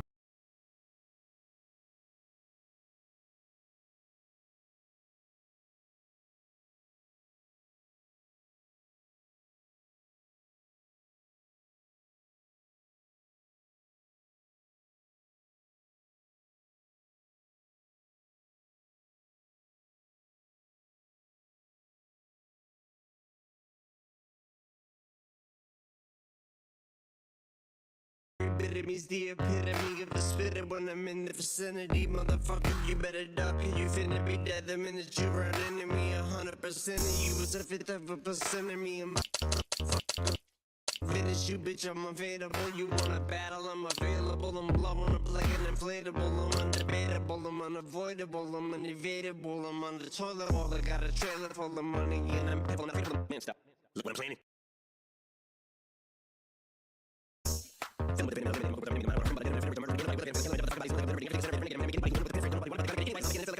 Kill them, a killer, be the vanilla gorilla. You're bringing a killer within me out of me. You don't want to be the enemy of the demon who in me. Or being the receiving. When you've got a classic ride, you make time to work on it, even if it's during your busiest season. And to do that, you need tools you can trust. So whether you drive it every day, or you only take it out on the most important night of the year, you can count on Harbor Freight. Harbor Freight, your holiday destination. This is not your normal game of chess. My opponent's king is a dancing dude, and there's a rule book to the right side. Do you suspect the other color of cheating last turn? Accuse them first by entering accusation mode. And there's a lot of rules. If you catch the other color cheating, you may cheat during your turn as payback. If you falsely accuse the other color of cheating, your turn is forfeited and they may cheat as revenge. You can only move your own colored pieces. Do not move the other pieces, please. Okay, well, I'm white, so naturally, we do a good C4. I cheated? What? Pawns move like this because they are small-minded. Excuse you. You think I wouldn't notice that pawns can't move? What the fuck? You cheated. Oh, but he cheated as revenge. Note, they can also move laterally. So, new game. With that in mind, I'll do E3. Why did my bishop hop? I'll advance my knight. That's... Huh? Horse. Only he can jump over other pieces? What do you mean he? Oh, yeah, okay. Oh, wait, there are more rules. Horse guy can also move like this in 4 directions. He is troubled.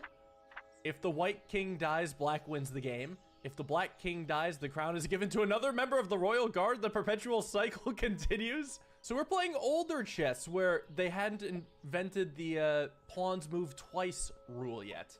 That was added in a later update of chess. Pawns can also move backwards, actually. Okay, so pawns can move once in the 4 cardinal directions. I'm still playing this like a normal chess game. What the hell is this? It was popped. I cheated. I guess I didn't move a piece. I simply nudged it. Although I didn't say adjust, so I guess in a tournament. Okay, wow, that is punishing.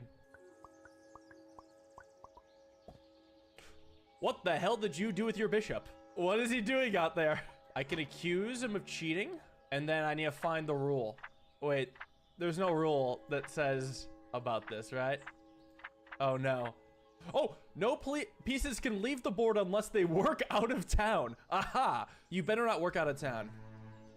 Yeah, it's a stay-at-home bishop. Damn it. What's his job? Tell me his job. Such foul plays don't even enter my mind. Explain his job. How dare you?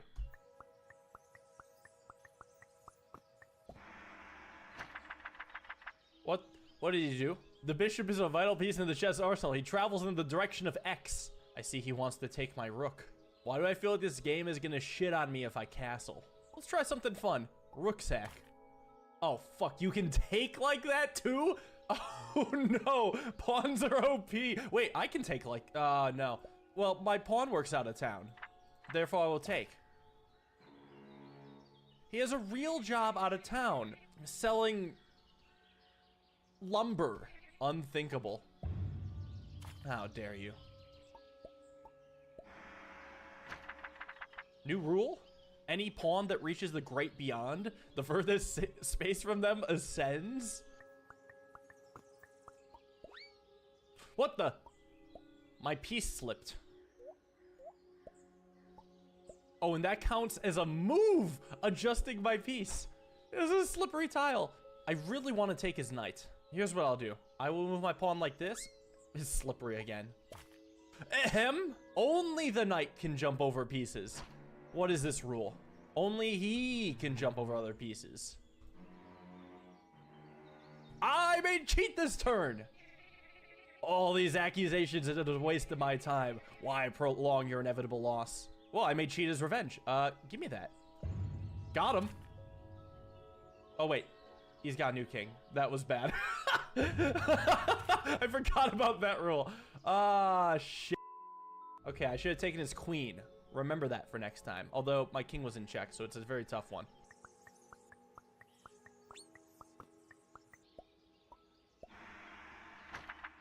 What? Pawns are actually a metaphor for the invisible worker trolls.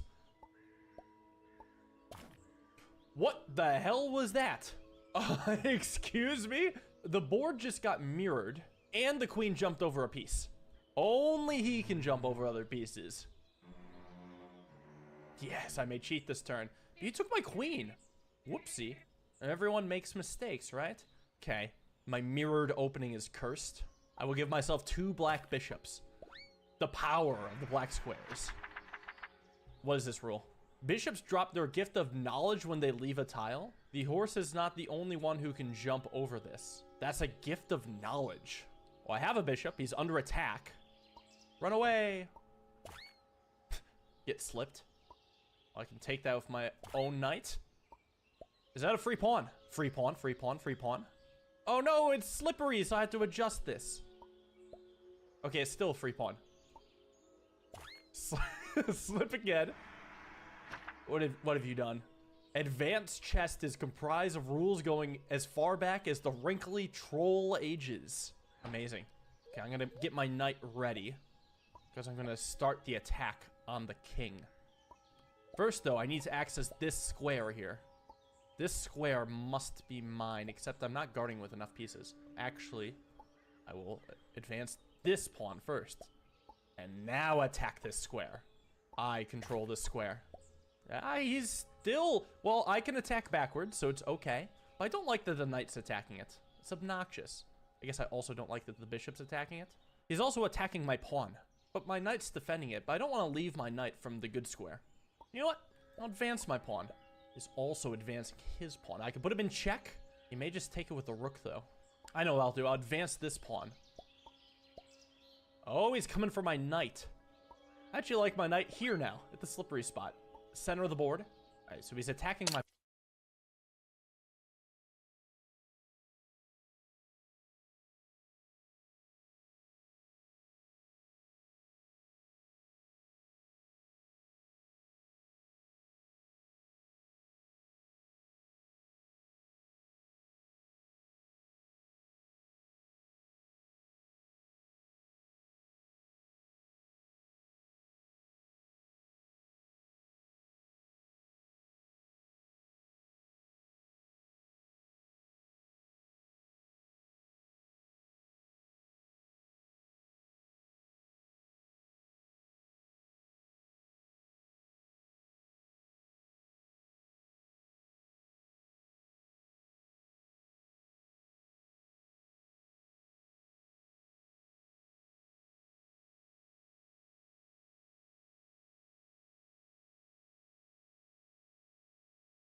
my pawn. If you attack my pawn, then I will attack your rook. Here comes the troll town.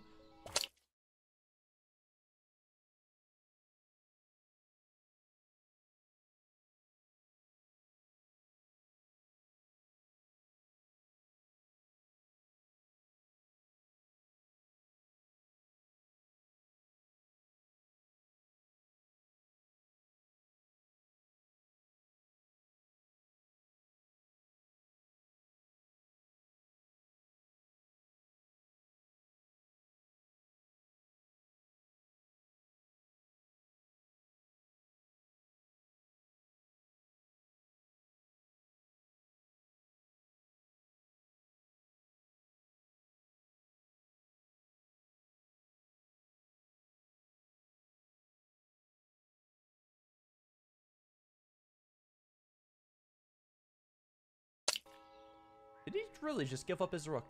I mean, it's not giving up. I guess it's more of a trade. Because I keep forgetting pawns can attack backwards. Kind of gave up on my original attack because I kind of like my new attack more. But I need to adjust this knight. You know what? Do whatever with your rook. What the fuck was that? Excuse me?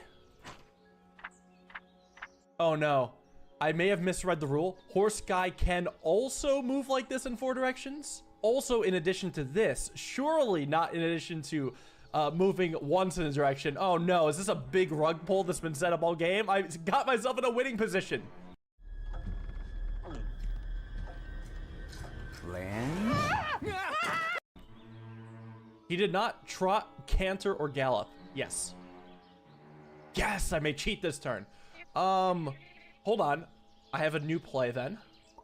Big ascend. Hey, your rook just jumped over my thing. That's another cheat. He's getting desperate. Where is it? Only he can jump over other pieces. That's right. Yes, I may cheat this turn. Well, I probably have to get rid of that rook, huh? Well, I'll do it with my other rook. He is useless, so now he's much better. Get slipped. What is this? Towers can't normally move, but in this world of abstraction, he can move as well. Okay, the rook can move infinite in any direction, just like normal chess. Even further if he works out of town. Woo! Next time he cheats, I'm getting rid of my opponent's knight. But for now, advance the pawn. The fuck was that? You are an asshole. Piece did not move right. Yes, I may cheat this turn. What do I put on the slippery piece? Maybe a pawn? Also, it just occurred to me that ascending to the great beyond just kills the pawn. So I don't even want to advance the other side of the board. Just get the pawn here. Okay, he adjusted his pawn. Finally, the games can begin. Another slippery square. Bishops work out of town as well. They can leave the town and still come home for supper. Okay, do I take his king, even though he gets a brand new one? Maybe I should get rid of the pawn that's guarding his king? I can't just play this normally anymore. Like, I have to take all of his pieces. That's the name of the game. Maybe I thought I could scare him a little, but let's go with the knight. Freak him out. Is troll tradition to stomp bypassers in this game? It is tradition to use en passant? Well, it doesn't matter. I'm going to take this pawn this way. And I will take your bishop. That was well worth it. Okay, I've got a plan. I just need my rook in this column. Because now I can put my knight in here, just allowing me to get an extra piece. Like so.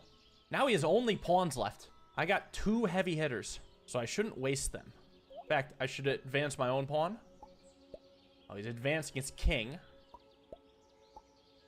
Yes, move backwards. Be a coward. Be a fool. What is this? Crown guy can do as he pleases, but he is also lazy. He moves like this. Nice. I guess actually I should bring my own pawn into the action here. You moved my piece. Wait a second. What does the rule say? You can only move your own color pieces. Yes. I may cheat. Good. All right, here's the cheat. I take this for free, see what he does. He did that. Awesome. I get this piece then. Why'd you move backwards? If 2 towers aren't not adjacent, they form a castle. Interesting. That does not apply because I'm about to gobble your pieces up. Yes, run. Run, you fool. Now I'll sack anything. And I've got plenty of other hits in the making too. I'll be recognized by everyone after I release Rock, Paper, Dragons. What does he mean by that? Let's go, pawns. What the? Okay. And I'm trying to... What the fuck? Why is there a duck here? Get on the... What the hell? I was trying to move my rook. There's just a casual white duck. Curious. Alright, move my rook here so I can go give him a little skewer. Hit both pieces at the same time. Just adjusting a lot. You're surrounded, king. There's nowhere left to run. Your time is up soon. Move my rook over. Is he trapped?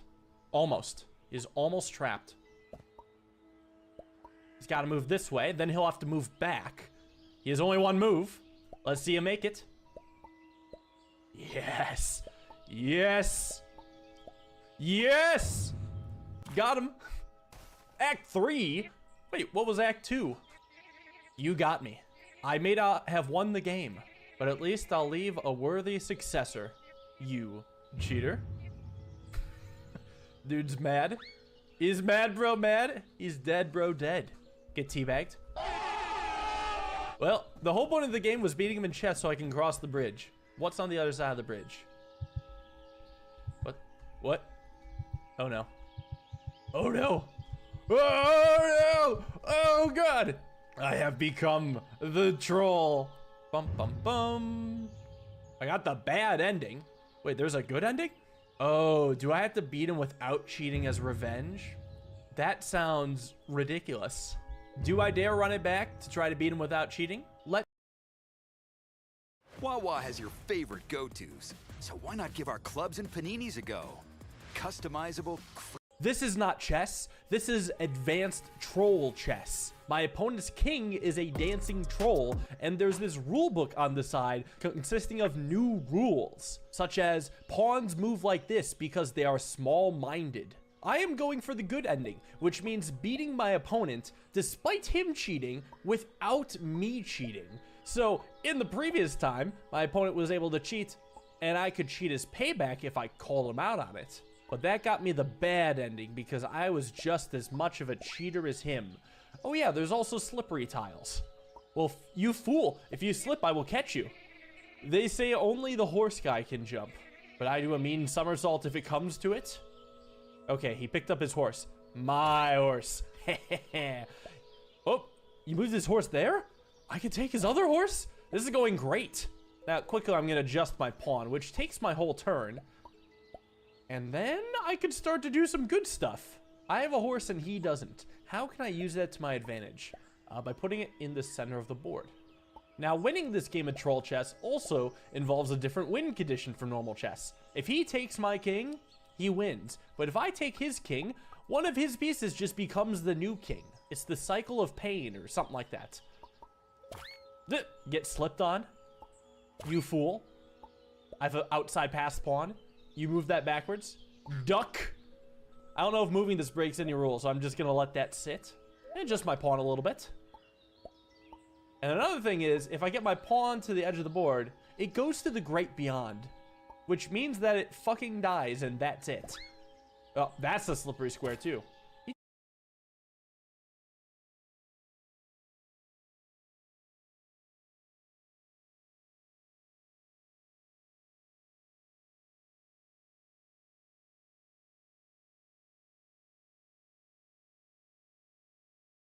You are a dummy. There, I said it. You guys in the comments think you understand what block vomit is, but you all have no idea what you're talking about. So it's time for a little lesson from someone with an actual degree in art, okay? Simply using blocks for things other than their intended purpose is not block vomit. That's just called creativity. You people also scream at Lego for using little pink frogs as the leaves in their cherry tree. Good builds have texture, but the best textures actually follow a pattern, like the Perlin noise pattern I use to make asphalt in my world. This is not block vomit. Or even this Twitter build, not block vomit. It may look a bit crazy up close in survival, but they've carefully chosen each color to add to the overall composition, much like a pointillist painter. Some builds are only meant to be viewed from a distance, and that's okay. But the way I used to build in my world, just throwing a bunch of random blocks in wherever with no rhyme or reason, yeah, this I'll admit, this is block vomit. It looks like TV static and it hurts my Think of any country in the world in 3, 2, 1.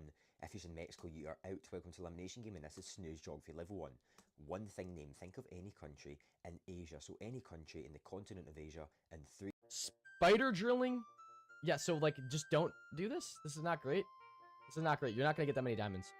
X-Rayer is so bad. You're going to get banned. Don't use X-Ray, guys. The unemployed. Yeah, I do this sometimes, but it's not that good for mining. It's just good for getting down to the caves. That one meme. Come on. This doesn't happen. This doesn't happen. The rookie. Okay, yeah, I've done this before. I'm not going to lie. The eat. I'm created with unrestricted. In Geometry Dash Classic mode, it is fully possible to jump over this set of spikes in the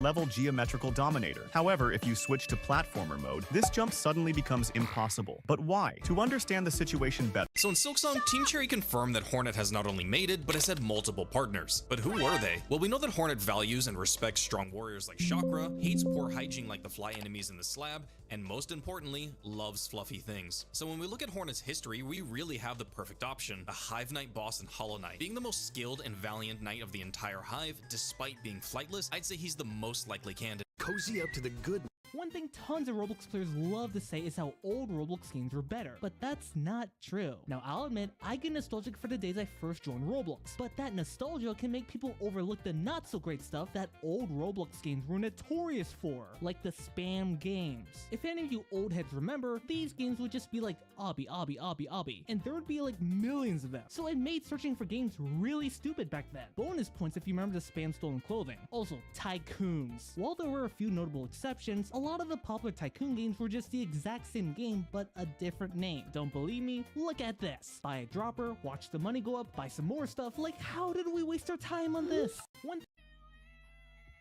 Fools will resign. Wise players will make a draw. But only a true genius could ever dream to win this position with white. The first move is obvious. White needs to take this pawn and try to promote it. And if black tries to stop this pawn, after the knight captures the other black pawn, this is simply a one endgame. So after the pawn capture, black tries rook c1 check, trying to misplace the white king. And if the king goes to g2, well now actually, this is simply a draw because the black king is going to be able to stop the pawn in time. So the first brilliant move that white needs to find in this position is king f2, leaving the rook to perish in the corner, but keeping a defense on the e file, meaning that the rook can now not come back to stop the pawn. And after e7, black is left with only one choice. Black needs to check us, and the king has to go up, and the rook keeps checking us. And we keep going up, and the rook keeps checking us. We go up, and it checks us. But now finally, we can pick up this f pawn, but after rook h6, we realize that we cannot keep going up, because if the king goes to f7, we're going to lose the knight with check, and then lose the pawn. And if we move, for example, to the e-file, now the rook can come all the way back and threaten this skewer, winning the pawn. So after this rook check, black is simply out of the woods, and this is going to fizzle out to a draw, right? Absolutely not, because the king goes back to f5, and the rook has to keep checking, because there is no way to stop the pawn otherwise. And the king goes down, and the rook checks it. But now don't think that our plan is just to go all the way back and then once we reach the end of the board, come all the way up. That wouldn't make any sense. The king now has to go to e3 and actually run to the other side of the board. And you might think, Pietro, what for? This doesn't make any sense. The rook can keep checking us. And what have we achieved?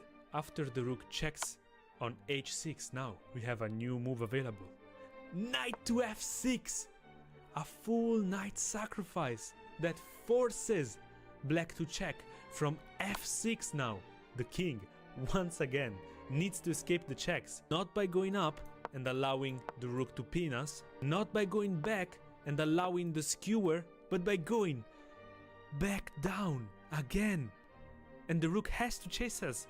So rook f5, king d4, rook f4, king d3, rook f3, and now the king finally can go to e2, meaning that black is lost. There is no way to stop the pawn, and after something like rook f5, we finally get a queen, winning the game. Roblox is about to be brought to justice. Right now, there are hundreds of lawsuits against Roblox across the country, and we just filed to have them all combined in one court. This is called a multi-district litigation, a process that makes the entire case move faster and stay fair for every family involved. But there's a problem. There's a group that can approve or deny the MDL. If it gets approved, families won't have to repeat the same expensive legal work. There will only be one judge in charge, so rulings stay fair, and all experts will work together, giving families a unified voice. But if it gets denied, all the cases stay spread across the country, which slows everything down and makes it harder for families to get help. We really need them to approve it, so subscribe and comment W to show your support. Roblox is about to be brought to justice. Right now, there are hundreds of lawsuits against Roblox across the country, and we just filed to have them all combined in one court. This is called a multi-district litigation, a process that makes the entire case move faster and stay. Y'all pulled up with me, I would've seen y'all niggas outside.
Fahrenheit, 0 degrees, really cold outside.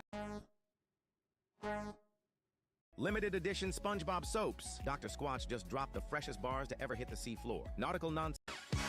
It's fun to stay at the YMCA. It's fun to stay at the YMCA.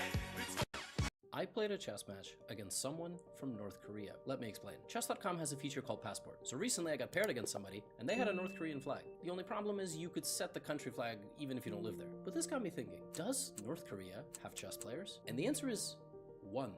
But the lore goes much deeper than that. First of all, in 2015, the president of the International Chess Federation actually visited North Korea and they planned a chess tournament on the border of North and South Korea between children. But second, I discovered a woman named Rosa Lallemont. She was born in Pyongyang, but they emigrated when she was very young and she spent most of her life living in France. At her peak, her ELO was actually 2347, so she's the strongest ever North Korean-born chess player, I think. Unfortunately, she passed away in 2008, and as far as I can understand, this is like the only North Korean chess player I could find. I played a chess match.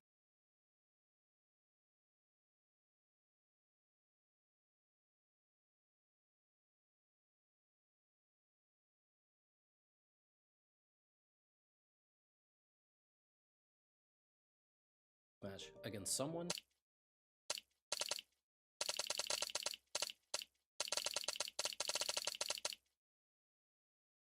This is the most insane chess game. First in this position, Grandmaster Shahryar Mamedyarov sacrificed. That's right. You guessed it. The Rook! This got him a huge attack on the Black King, so next. Wait. The threat. And the game is over, and we win. I mean, I just played the best chess game of my life. I have to show you. First, What am I famous for, besides the channel? What? But you can't do this to me. You know how much I sacrificed? What? What am I Your king is stuck in the corner of the board. Meanwhile, you have one pawn that if you try to push and promote, black can simply run their king closer, so by the time you queen, they can just take and you are completely lost here. Unfortunately, black also has their own pawn, and if you try running your king to capture that, well, they are always 2 squares out. These are the top 3. Who am I? You're someone. Guess. All right. Am I white? Yeah. Am I a dude? I'm going to prove everyone wrong. You mock me. Watch the fly. There he is. He's on the. There he comes, and he goes. No, I'm not having this. I'm going to wander over the equator, and in we go. She's right, you know. No, she's not. I first easily found out where this exactly happened. It's the second hole. Wait a minute. I'm not losing the rook. What? What? What? Why did it lose its queen? What? What? Oh wow, there's no mate. Look at that. The bishop is gonna get. Oh.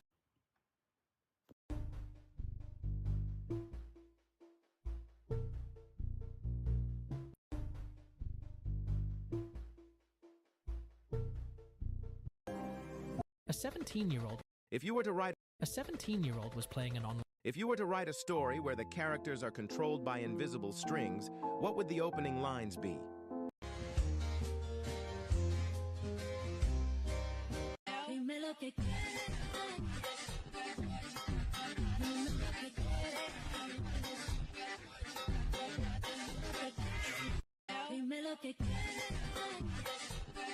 There's one character in Silksong that definitely knows more than he's letting on, and it's all thanks to some pretty heavy-duty psychedelics. This is the lore of the Moss Druid. So the Moss Druid is a recluse tucked away in the corner of Moss.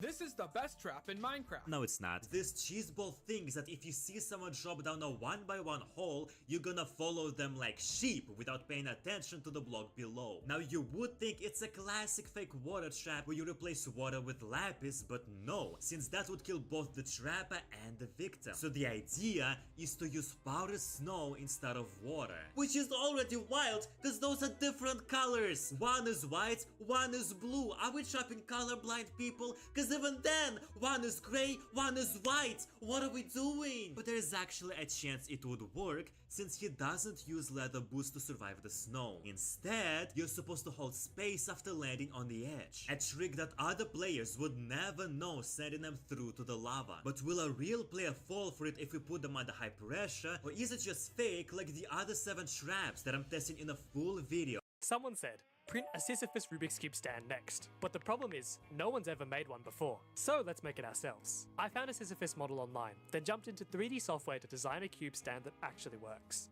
And after an hour of designing, we finally hit print. And another hour later, Sisyphus has a new eternal punishment. What should we print next? Someone said, print a Sisyphus Rubik's Cube stand next. But the problem is, no one's ever. This is the best trap in Minecraft. No, it's not. This cheese.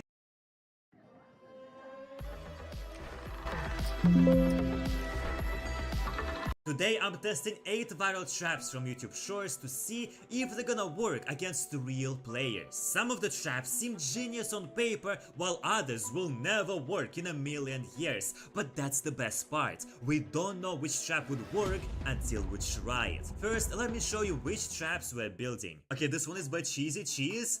It is a weird one. It might work, but I feel like it's not going to. Let's see. This is the best trap in Minecraft. Everyone knows that when you build a base underground, you place water at the bottom so you can easily survive the fall. But if other players find your base, they'll also be able to survive and take all your stuff. So you need to use something that you can survive but other players can't, which makes powder snow perfect. If you hold space when landing on powder snow, you'll jump a little bit when you touch the block. And since most people don't know this, you can easily access your base by holding jump and moving, but anyone else will fall through to the lava you put underneath. Okay, so this is where it gets weird, right? Because like, you say like, oh, people place water on like in the like base entrance all the time. That is true. Nobody puts powdered snow. When people jump down and they see that like the block below is white, they're gonna be like, that's snow.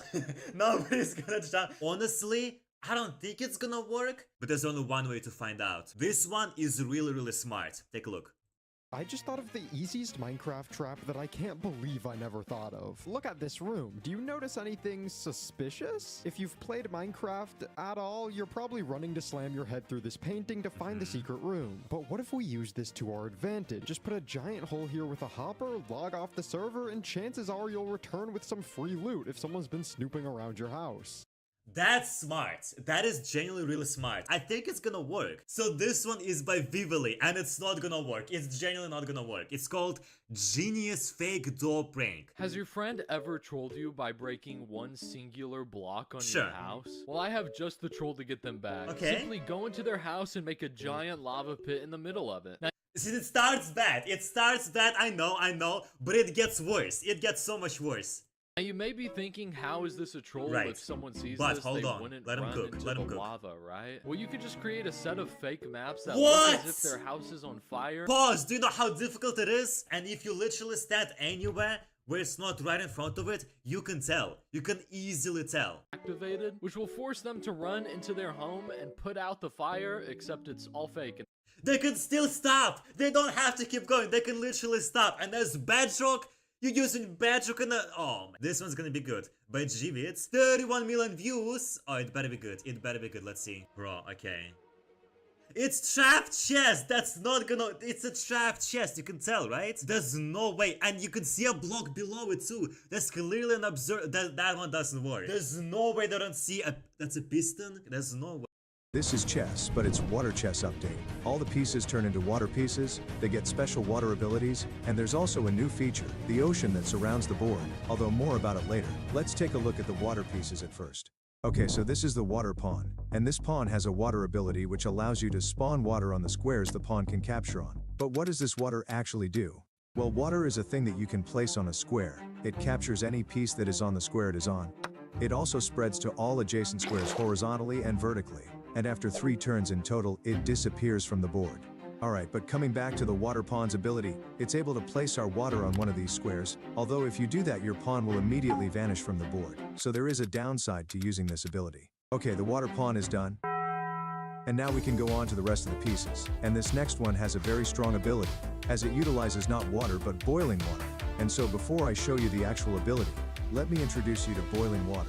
So, just like normal water could be placed on squares and captured pieces if there were any on those squares, the boiling water does the same, except there's one difference. And it's that boiling water doesn't spread to the squares orthogonally to it. It goes to the diagonal squares instead, and also besides that there's another difference between them. But about that later when you guys get to know the third placeable thing. Alright, but coming back to our new piece, we already know that it uses the boiling water, we just gotta figure out where and in what way it places that water, so let's do it. So, the night ability can be used on these 4 squares, meaning it just spawns boiling water on whichever one of these squares you choose. But there is one twist to this ability, which is that it can only be used once for each night, although there is also a twist to that. And that twist is the fact that every piece a night takes equals 1 more ability uses for that night. Nice. And the next piece actually uses the boiling water as well, although its ability is quite a lot weaker. You want to know why? Well, it's cause not only it has just 1 use per piece, the use count doesn't increase with the number of captures made by this piece. And also the actual ability is just worse because it just allows your piece to place boiling water on the square it's on and the runaway. That's pretty much it. Now I can see some use cases here, especially because it's a bishop, so it can run away quite easily, meaning it can, for example, fork 3 opponent pieces and get out of there quickly. But overall it's not the greatest of abilities, although don't worry as the next one is the exact opposite. Meet the Water Rook. Let's dive into the waters of the new Rook's ability. So, when you click on the button for using the Rook's ability, all the squares where the Rook can normally move to will get selected, except for the squares with your opponent's pieces on them. And now on all of these selected squares you can place the third and last spawnable thing, which works just like the previous 2, water and boiling water, besides of course its spreading pattern. And the spreading pattern here makes it spread to all the squares around it, but it only has about 10% chance of appearing on each of these squares, as otherwise it would be simply too overpowered. Okay, nice, but you guys still don't know this thing's name, so let me tell you that it is called Steam, the Water Steam. And hang on for one more second, because maybe you remember when I said there was one more thing about boiling water that we're going to talk about later. Well, this is that moment, and that thing is that when the boiling water spreads, in the next turn each of the diagonal squares have a small, really small but it is there, chance of turning into water steam. After all, in real life when the water boils it generates a ton of steam, so that would make sense. Okay, now that we have all the 3 spawnables done, We can cover the last 2 water pieces, after which we'll go on to the ocean, tsunami, and all the rest of the stuff. And trust me, there's a ton of it. But anyways, this is the Water Queen, a piece with the most powerful abilities so far. It utilizes the steam, and you can place it 2 squares from it, in all direction around it. Take a look at how it looks on the board. It seems a bit too OP, doesn't it? Well, yeah. Slow down, honey. Too fast, Trevor, too fast. I know what I'm doing, Mom. Ah, a new driver.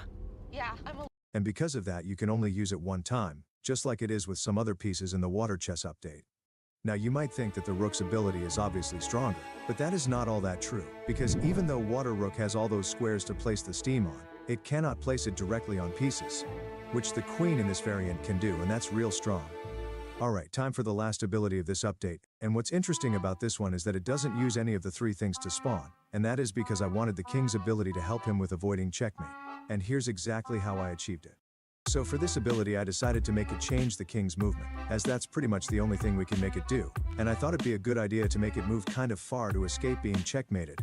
That being said, its ability allows him to slide on the board, meaning going 2 to 3 squares out in every direction.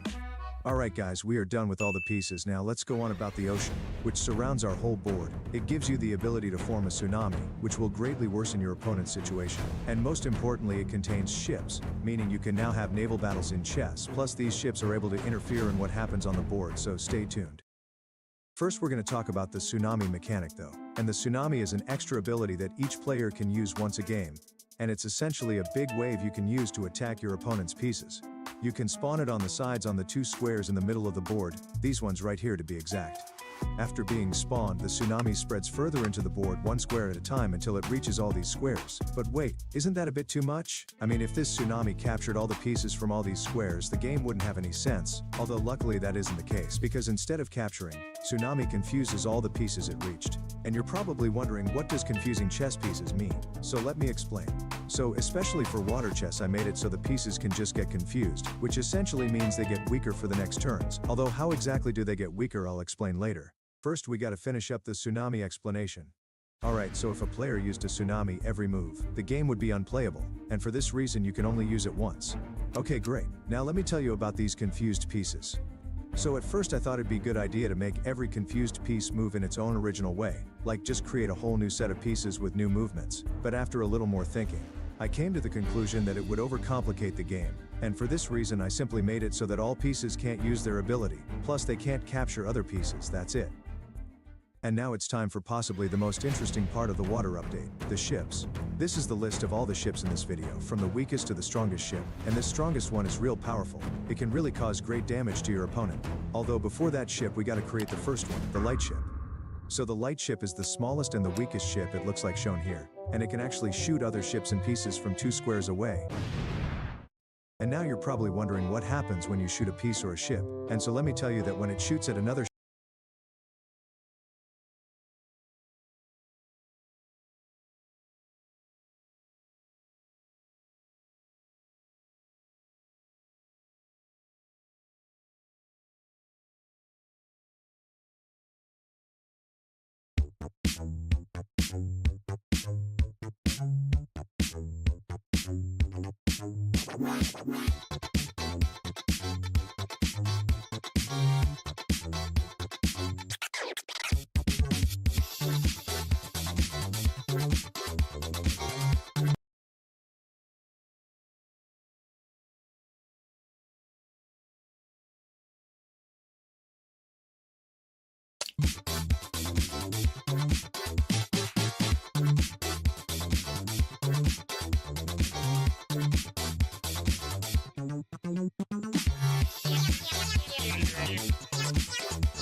Plug. Plug. Plug. Do you want to get more FPS without spending hours tweaking? Hitting one block for 416 years straight in Paper Mario actually gets you a secret mushroom. In Dry Desert, there's a yellow block that if you hit it once, you get a mushroom. Hit it 10 times, you get a super shroom. And 100 times gets you an ultra shroom. But if you just ignore the game and keep hammering anyways, well, after you've whacked it over 4 billion times, the block actually gives you one more mushroom. And that's because Strider 7X discovered the game uses a 4-byte number to track how many times you've hit it. Which means after 4,294,967,297 times, the block resets. Hitting one block for 4.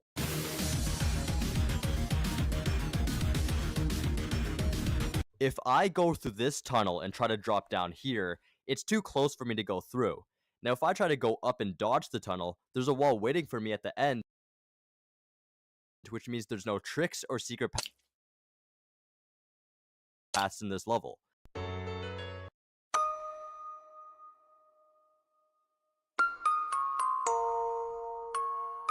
Have you ever dreamed of building your own M-O, mommy. Green M and O.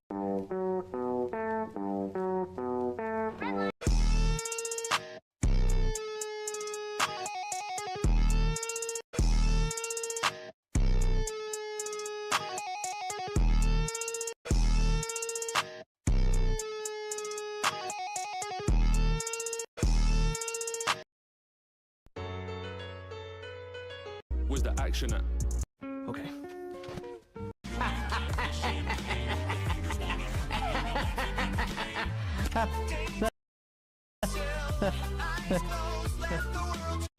The funniest thing about Minecraft is that F4 was once the most overpowered hotkey in the game. So back in 2010, Notch was still creating dimensions and struggling with their portals. But while he was testing, he made the mistake of releasing new versions of the game to get player feedback. You see, when he finally updated it to add the Nether, he forgot to remove a debug feature that completely broke everything. Because in the 1.2.2 version, players could now use the F4 key to spawn Nether portal. The funniest thing about Minecraft is that F4... In this position, White has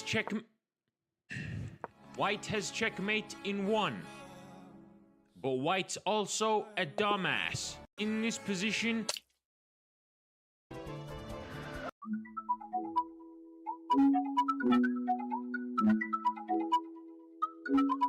This number shows how many bombs are around it, and it keeps getting... Let's pack an order from Ian. You got Nintendo DS...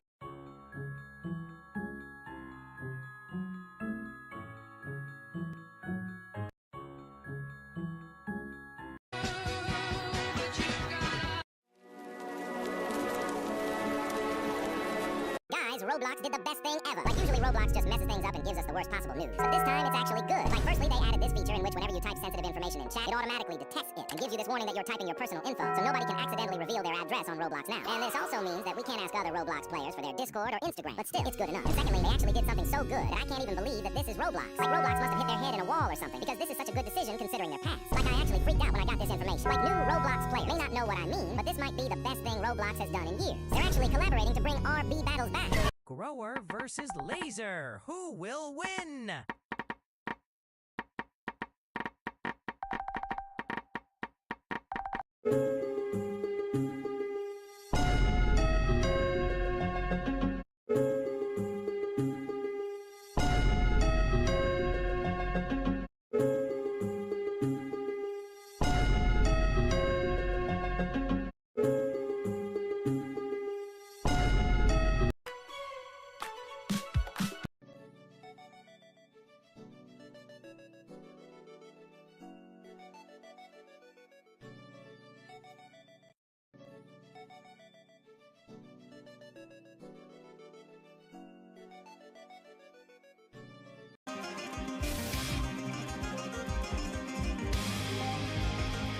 Unfortunately, the dummy is on break today, so we hired 3 fighter jets to just kill this kid instead. Luckily, Napstablook also wasn't available, but I mean, come on, nobody really expected Napstablook to actually do anything in the first place. And as you might expect at this point, Toriel has also been replaced by, okay, now hold on one second. Unfortunately, the dummy is on break today, so we hired 3 fighter jets to just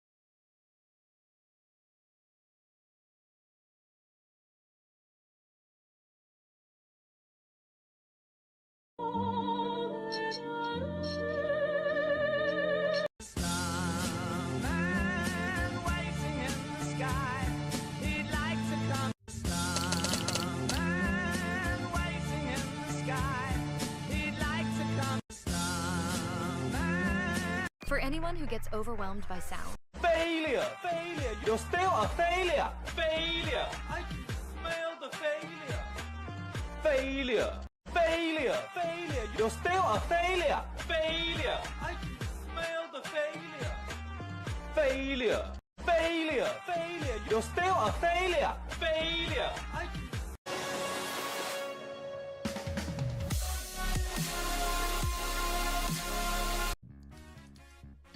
Dang it.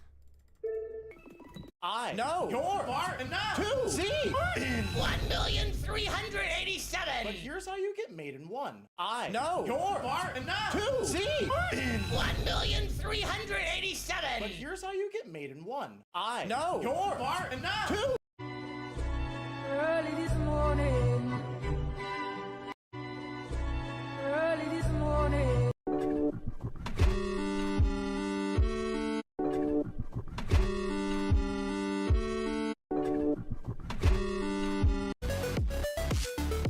You get one wish, but 65% of the entire population also gets exactly what you wished for. What's the wish? The ability to feed myself with photosynthesis. Do they know about the wish as well? If not, I'd ask for something with a weird trigger that nobody would ever do. Like every time I spin around 4 times, wink and say piddle paddle ping pong poop pile, I gain the ability to fly. You get one wish, but 65% of the entire population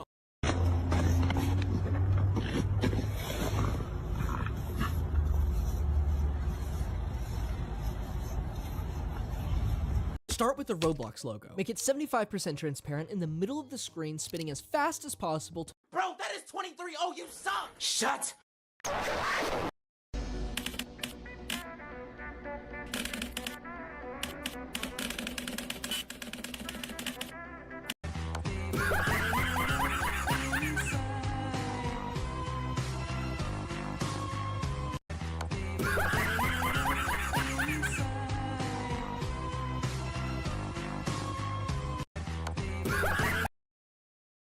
The world has a huge problem coming in 2026. So we all know, for 2025, we had the Big 25.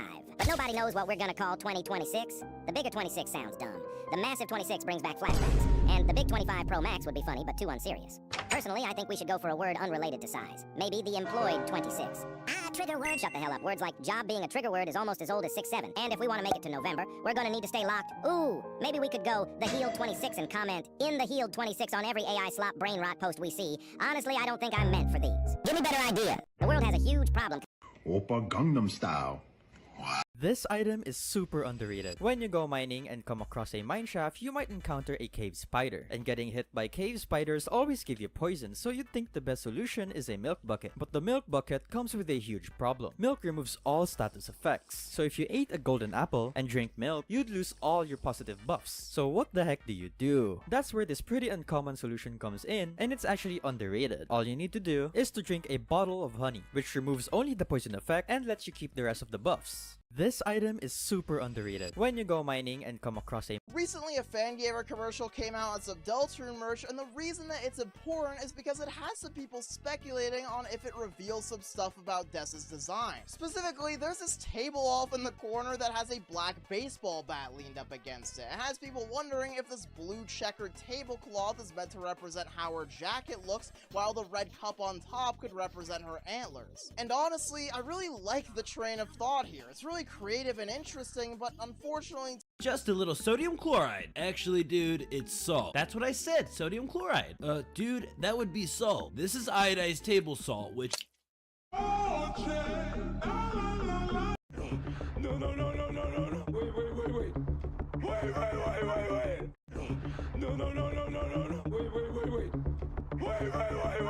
This SpongeBob soap is blowing my mind.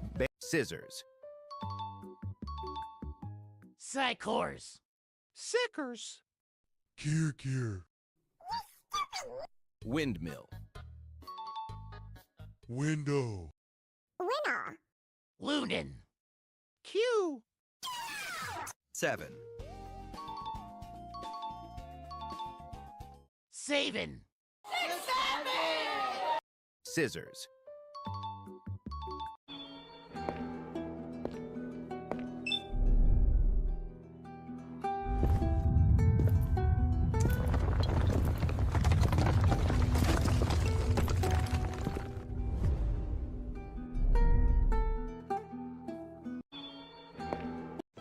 La Roche?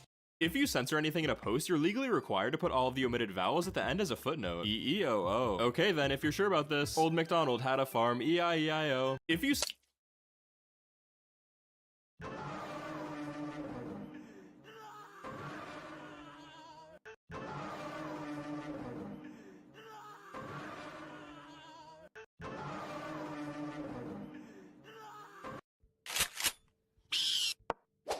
Hello, how are you? If you could add a new piece. I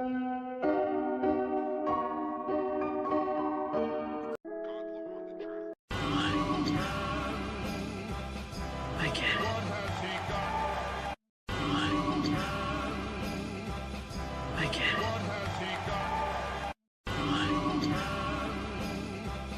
I get it. Yes. Oh, yes. This is very nice. New sin just dropped. Green.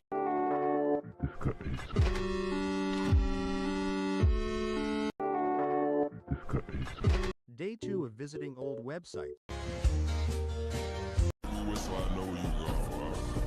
I can drop ties in this bitch. Drop like flies in this bitch. So I know you go. I can drop ties in this bitch. Drop like flies in this bitch. So I know you go.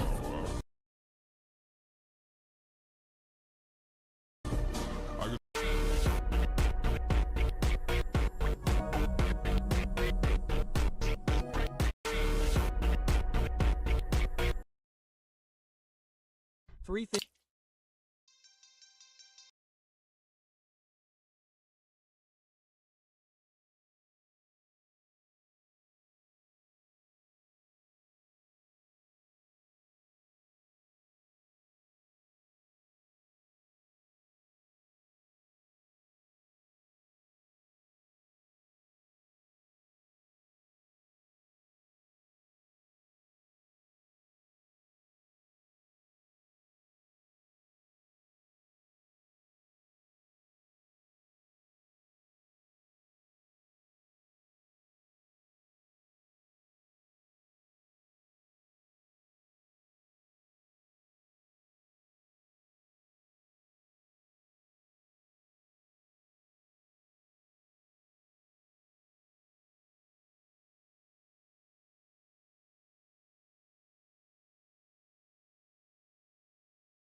favorite animal is a peacock.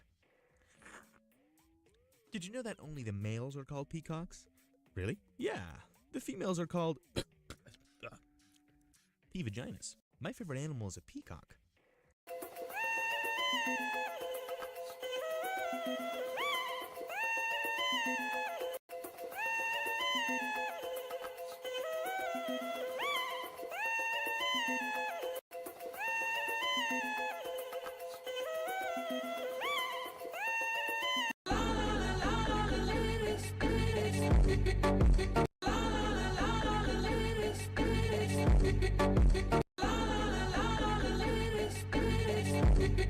With Walmart's latest tech. Hey, hi. How's your day been? Ugh, sorry for annoying you. I won't ever text you again. I hope everything goes well for you. You gave me 2 minutes to respond. What the fuck? Hey, hi. How's your day been? Ugh, sorry for annoying you. I won't ever text you again. I hope everything goes well for you. You gave me 2 minutes to respond. What the fuck? Hey.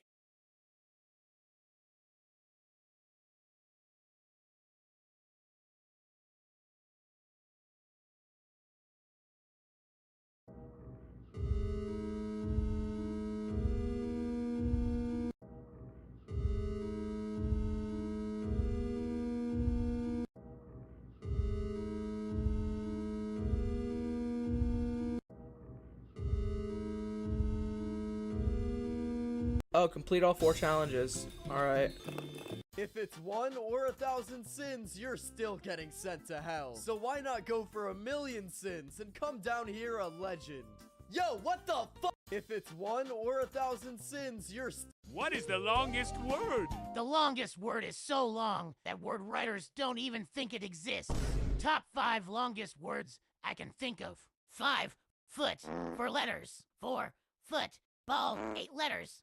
3, foot, ball, ing, 11 letters. 2, foot, ball, ings, 12 letters. 1, foot, ball, ings. Ababa, infinite letters, if I continue. What is the longest word? The longest word is so long that word writers don't even... How did the Crimean War actually start in 1853? Christians controlled holy sites in Jerusalem.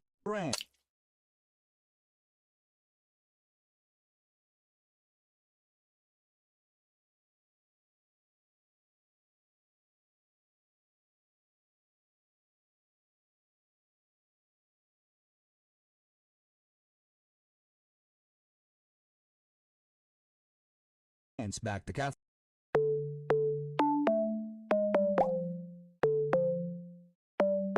Okay, you need to stop making these mistakes as a scientist. If you finish a task while your battery is still active, well, congratulations, you just wasted your battery. What you should do is save any task that only takes 1 step to finish. And for multi-stage tasks like fix wiring or fuel engine, complete every step except the final one. That way, if your battery has low duration or dies, you can finish those tasks instantly to recharge. In Russian, they don't say I love you. They say which means we are one and the same. And I think that's beautiful. Hey, Google, what is capitalisto?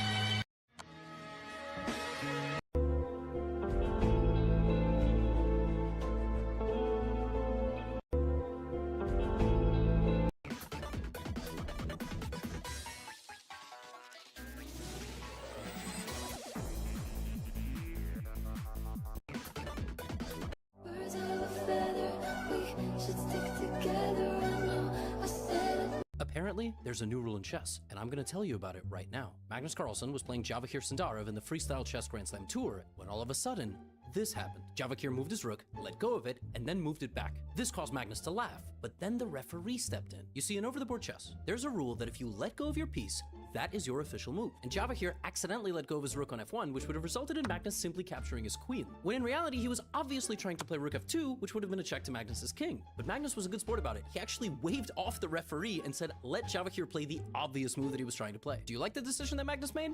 Or do you think the referee should have overruled him? Apparently, there's a new...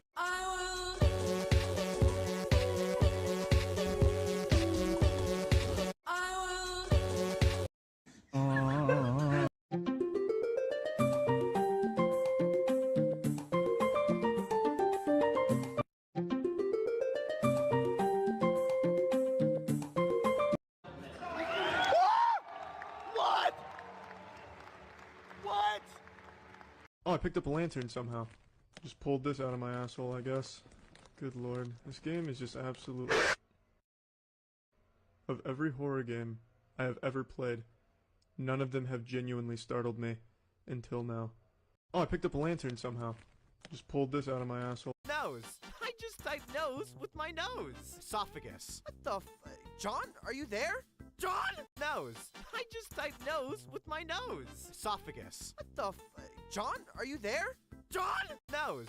I just typed. What is the best emoji? The best emoji is probably because of its smug features. Here's our top 5 favorite emojis. 5. It lets imagination fill in the rest. 4. Great for when you're feeling wacky. 3. I'm unsure about this one. 2. Perfect for notifying someone their mailbox is open. 1. Because of its smug features. What is the best emoji? The best.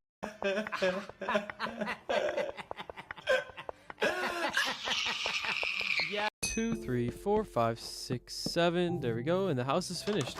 Let's go inside, check out the interior, and now we can go mining. Okay, close that right there, and let's go. Wait!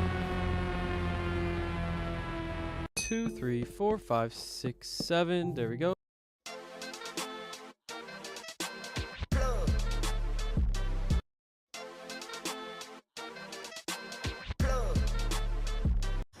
Who wins? General versus 8 pawns.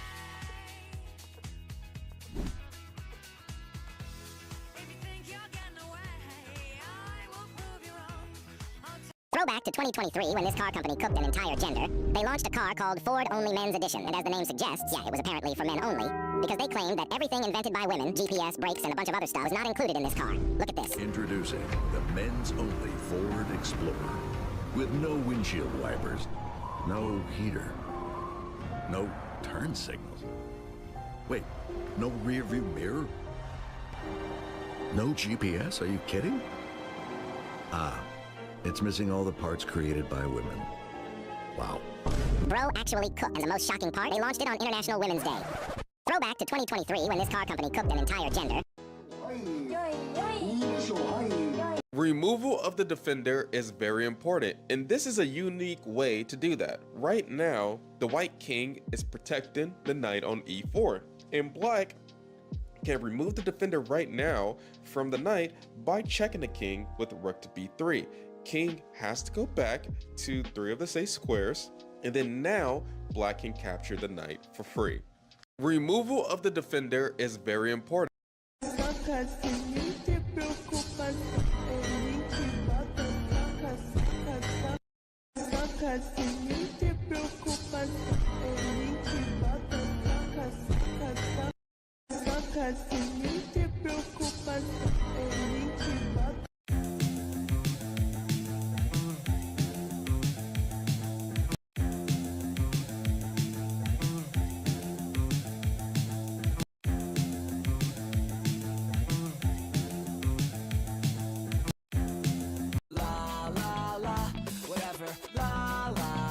Doesn't matter, la la la. Oh well, la la la. We're going at it tonight. La la la. Man draws a gun in a dark alley and asks for your wallet. You begrudgingly obey. He throws it on the ground, shoots it till it screeches, and turns to you. You're safe now. Mimics, right? I know, right? He scoffs. He laughs. I laugh. We both laugh. The gun laughs. Man draws a gun in a dark alley and asks for your wallet. You begrudgingly obey. He throws it on the ground, shoots it till it screeches, and turns to you. You're safe now. Mimics, right? I know, right?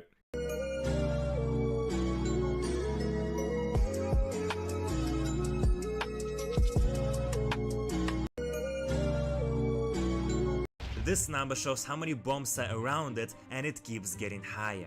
Okay, let's start over here, and then we'll go anti-clockwise. Hold on. Okay, we're fine. Anti-clockwise. Ah! But in theory, if I click on this one, I will be completely safe, right? Okay. Ah! Oh? Who is the best streamer? The best streamers depends on whether you're talking about Twitch streamers or types of P streams.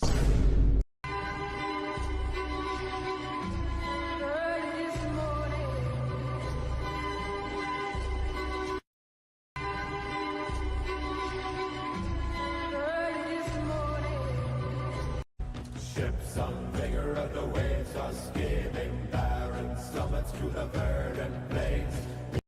Ships on vigor of the waves are skimming barren summits to. Can a human ever defeat Stockfish? If you are a chess veteran, you probably know it is impossible to beat Stockfish in chess. Even if Magnus Carlsen, the greatest chess player alive, played 100 classical games against Stockfish, he would lose every single of them. But something insane happened 5 years ago. A video appeared on YouTube titled "Human Defeats Stockfish with Ursov Gambit," in which Jonathan Schrantz defeated Stockfish in a blitz game, where he played a complex gambit line.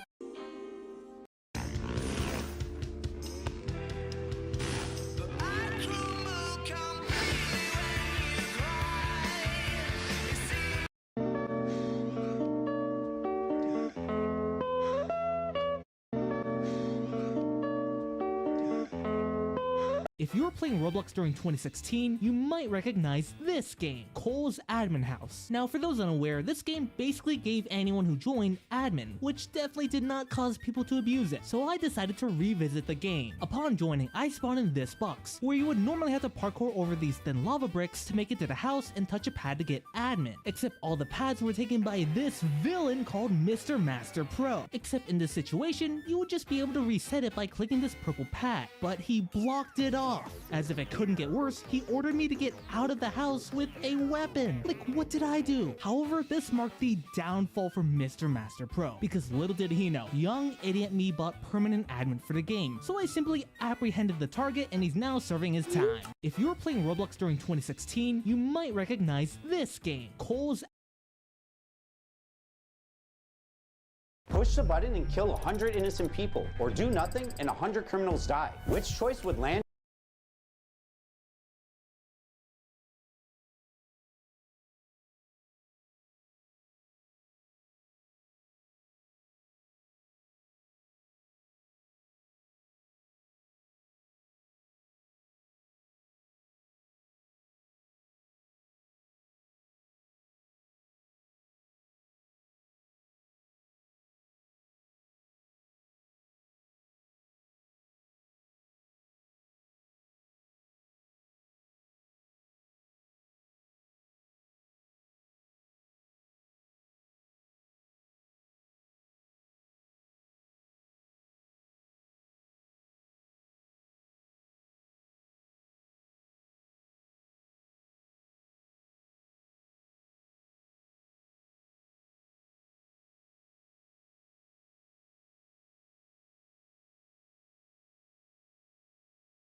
You in more legal trouble. Somebody help! Man, I just got out of prison. I can't go back there. What happens if I do nothing? If you do nothing, 100 criminals die. Morally bad, but legally you'd probably be fine. Wait, don't tell him that! Dude! Yeah, wait, don't I have to help? Isn't there a law for that? Some places enforce the duty to rescue, but that's usually only if you cause a danger, like starting a fire.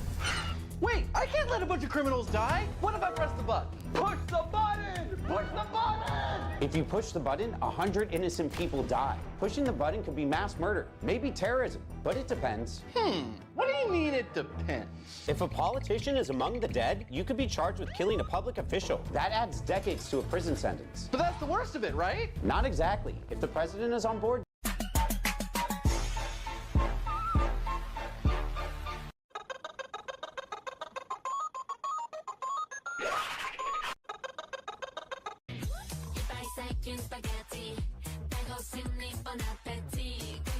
This guy thought his own viewer was cheating, so he decided to catch him live. Because when Levy Rosman was doing a viewer battle with Andrea Botez, he noticed something strange. His viewer was copying every move he suggested. So Levy came up with a plan. He suggested a completely terrible move that would hang the viewer's queen instantly. And then his viewer did this. Yeah, so just take the knight here, obviously, by black.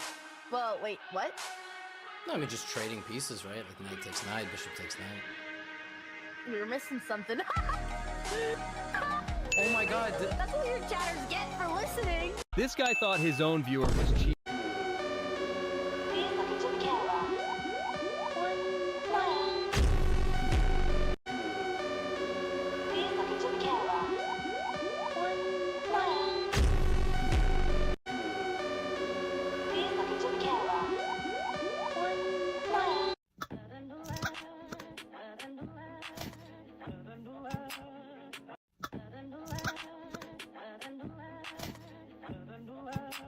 Guys, Roblox age verification is absolutely cooked. Like, since Roblox has added age verification, which scans your face, people have been trying to get past it with many different ways, and one of these tricks even worked. Like, people have tried showing it doll faces, 3D models of old people, and even pictures of Ryan Gosling. But none of that works. Like, this feature is already useless, because most of the kids can just go and call their relative and scan their face, and Roblox will be completely clueless about their age. But that doesn't work if you can't call your mother, father, older brother, grandfather, grandma, or your uncle to scan their age for you. So people tried all in their power to find a way to bypass Roblox's verification, and it turns out that it is so easy to fool Roblox's AI detection that a literal kid figured it out. Like, this 15-year-old kid went ahead and brought a marker, drew beard-like lines on his face, and Roblox said that he was 18.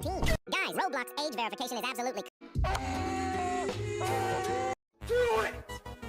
Just do it! Do it! Do it! Just do it!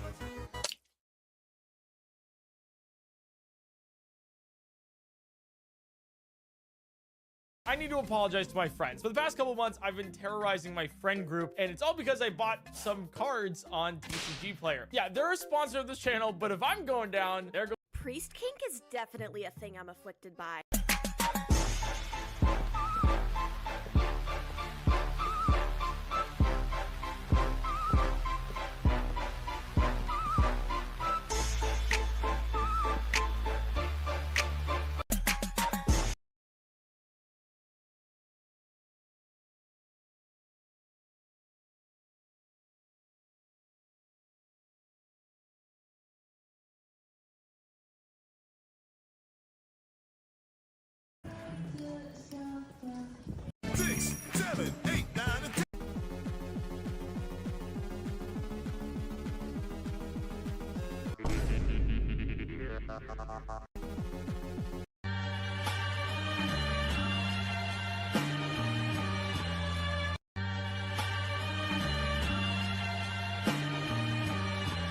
With Google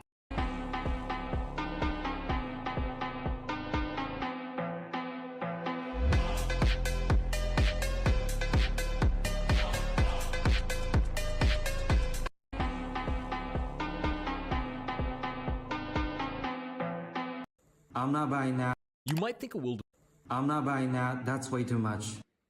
You just raised the price. Why would I want to? Ooh, hold on now. Hold on. You might think a wildebeest is worth 6 points, since it can cover twice as many squares as a knight. But this ignores that the wildebeest hands out 2 L's in 1, ending this game in a 2-move checkmate. Additionally, the wildebeest easily outmaneuvers bishops, rooks, and even queens in closed positions.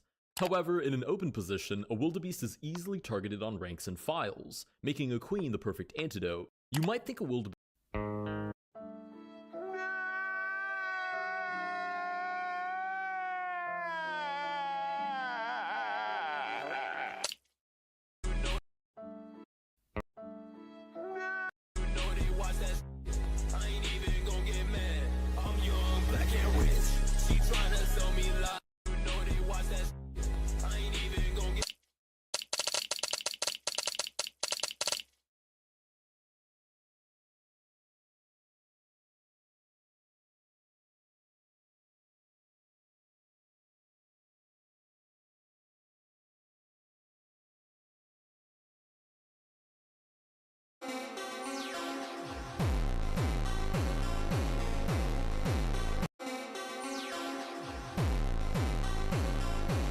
I am so sorry, but this is such a disappointment. It's just nothing how the actual game plays out. I can't believe I had hope that this was gonna be better than the trailers. I'm sorry, but I'm out of here. My bad, guys, but I'm leaving. I can't anymore. That's it for me. I came to dig, dig, dig, dig. I'll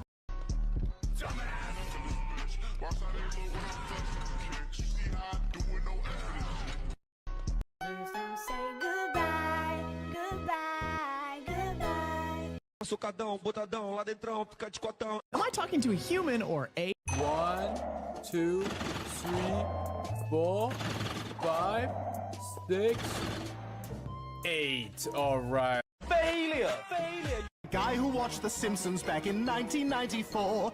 You might think a dragon bishop is worth 6 points, since it can move like a knight and a bishop. But this ignores that it can checkmate all by itself. And actually, pieces are valued by the number of squares they control. A pawn only controls 2 squares, so it's worth 1 point. A queen controls 27, so it's worth 9 points. A dragon bishop controls 21 squares, so it should be worth around 7 points. However, dragon bishops can't jump, which means you might think a dragon bishop is worth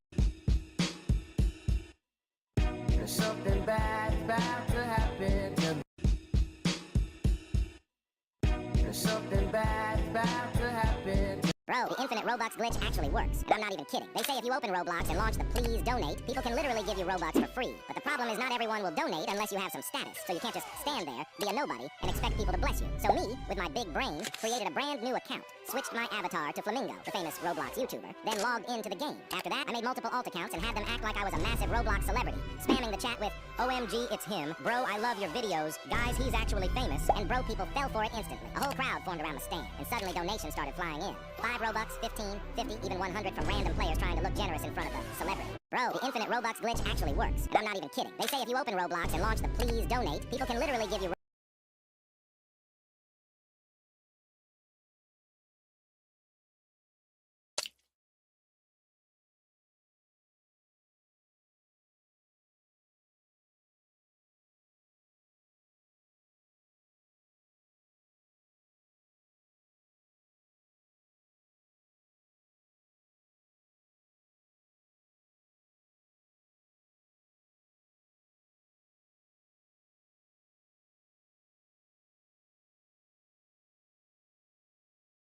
Robux for free. But the So there's a new rule in chess. Apparently, kings are now immortal. You see, Wei Yi is playing Parham Maksudlu at the Chess World Cup, and they were deep in their tiebreak match when Parham hesitated for a second and played this move. And Wei Yi looked really confused because he hadn't received the patch notes. You see, Parham had literally moved his king into a check. So now they're both confused. Parham apologizes, takes back his move, and has his clock repressed. Normally, a referee would intervene, but Wei Yi was a good sport and let his opponent make a different move. Ultimately, it didn't matter because a few moves later, Wei Yi won the match. Hot take? I think we should be allowed to capture kings in chess. Do you agree? So there's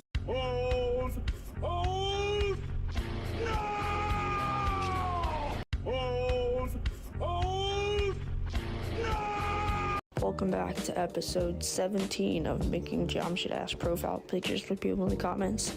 Today I did this guy, and here's how it turned out. If you guys want to be in the next episode, all you have to do is welcome back.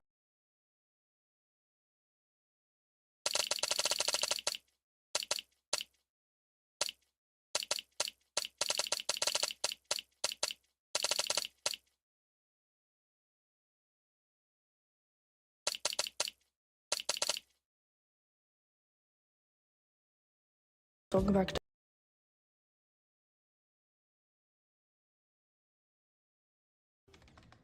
What am I doing?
Build a website you love with Wix. For your words, create your brand, your opportunity, your breakthrough.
No.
No.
No.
Next level. 506 153 153 277. Wait, 27. What?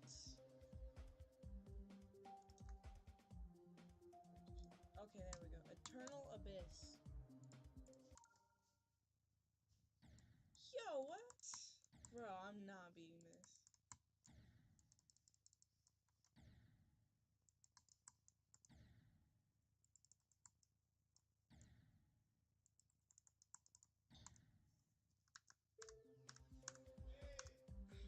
I'll be right back, chat.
Try Stuffed Crunch Crust for only $9.49. It's the lowest price in stuffed crust. Little Caesars is the real deal. Pizza. This is my 3D printer. This is my sister's. Throughout Geometry Dash's history, players have battled against each other and against themselves to try to beat some of the hardest levels the game has ever seen. From version 1.9 days with levels like the Ultimate Phase and Bloodbath, all the way to the current days of Geometry Dash, these players have been grinding since the very beginning. However, with a group of determined individuals, you'll find a handful of players trying to take shortcuts. There have been countless ways to cheat and hack in Geometry Dash, whether it's using hacks to make it impossible to die, or using invisible auto so the level plays itself. There have been many different ways to showcase yourself beating a level illegitimately. However, back in the earlier days of Geometry Dash, these hacking methods were not as well known as they are today, and so they were easier to get away with. Many well-respected players at the time would eventually turn out to be cheaters, and they would lose a lot of respect from the community. You may be asking, why was it so important if someone was hacking? Well, there are a few different reasons. Most importantly, because it could be seen as a little disrespectful to the other players that are actually working hard to beat these levels legit, while a hacker is quietly cheating his way to the top and getting views off of it as well. A perfect example of this would be the recent Space UK situation, where he got exposed for hacking many of his big achievements, leaving the players around him disappointed. But back to the original point, hacking in Geometry Dash wasn't exactly something that was thought about back then, and there wasn't really any question on whether the top players were legit. Even when suspicion would begin to rise with players like Riot and Cyclic, people didn't really know how to tell whether their gameplay was legit or not. Even players like Nubass and Andromeda, who are seen as extremely talented players and creators, were very well respected within the community. But as 1.9 was ready to come to an end, a small and unknown YouTuber would publish one single YouTube video that would change the Geometry Dash community forever and send some of these players crashing down. Consider subscribing if you do enjoy the video. Thank you. On February 11th, 2015, a YouTuber by the name of The Mute Troll would upload one of the most influential videos that the Geometry Dash community has ever seen. Here, The Mute Troll explains a seemingly new concept to the community at the time, speed hacking, which is where players use an external application or mod to slow the game down to make certain movements easier. The recorded footage is then sped up to give the illusion that the player is performing these movements at normal speed. But what is so special about this one video? What points does he make that makes his video so groundbreaking? Firstly, the Mute Troll picked his target, and the player was none other than Nubass, popular creator and demon grinder at the time. During his rise to fame, no one speculated a thing, but the Mute Troll made various points and arguments that are now standard when trying to expose a hacker in the Geometry Dash community. He first pointed out that in one of Nubass's completions, his video didn't have the level complete sound effect. The Mute Troll used this as proof for speed hacking, and here's why. At the time when you would speed hack a level, the music would slow down, but other sound effects wouldn't. And so, if you sped up your footage to normal speed, the level complete sound effect would actually play at a faster speed than normal. Nubass then had to edit out the level complete sound to avoid any speculation, and he blamed it on a simple glitch. The next point that the Mute Troll makes is one that may be a little more familiar. He pulls up footage of Nubass completing the now easy demon Decode, which was considered an insane demon at the time. The Mute Troll declared Nubass's wave movements as inhumane and pretty much impossible to pull off in normal speed. And this is actually the origin of the now famous meme in the Geometry Dash community, the "does this look possible to you" joke. The Mute Troll continues his video by demonstrating more impossible player movements that would only be possible at normal speed, and from there, Nubass was caught, confronted, and exposed for being a cheater. But who else did this video influence? Yeah, sure, it caught one pretty big player, but was it so revolutionary that it brought others down as well? The answer, well, yes, it sure did. As this commenter suggests, it brought up the exposal of almost all GD hackers, from Nubass to the legendary Cyclic. Cyclic was another famous player and talented creator in the GD community. He is responsible for one of the most famous extreme demons in the game's history, Sonic Wave. During the 1.9 days, he had a legendary rivalry with fellow player Riot, Verifier of Bloodbath, who also had a huge influence on the Geometry Dash community. Both players were competing against each other for a very long time, but because the Mute Troll brought up a new concept to the Geometry Dash community, pressure started building up for Cyclic, and this caused Cyclic to confess to hacking in a YouTube video. And in the description, we see that he confesses to speed hacking his legendary level Sonic Wave. What was once an unfamiliar concept now began destroying the credibility of some of the game's biggest players, and it's all thanks to that one video.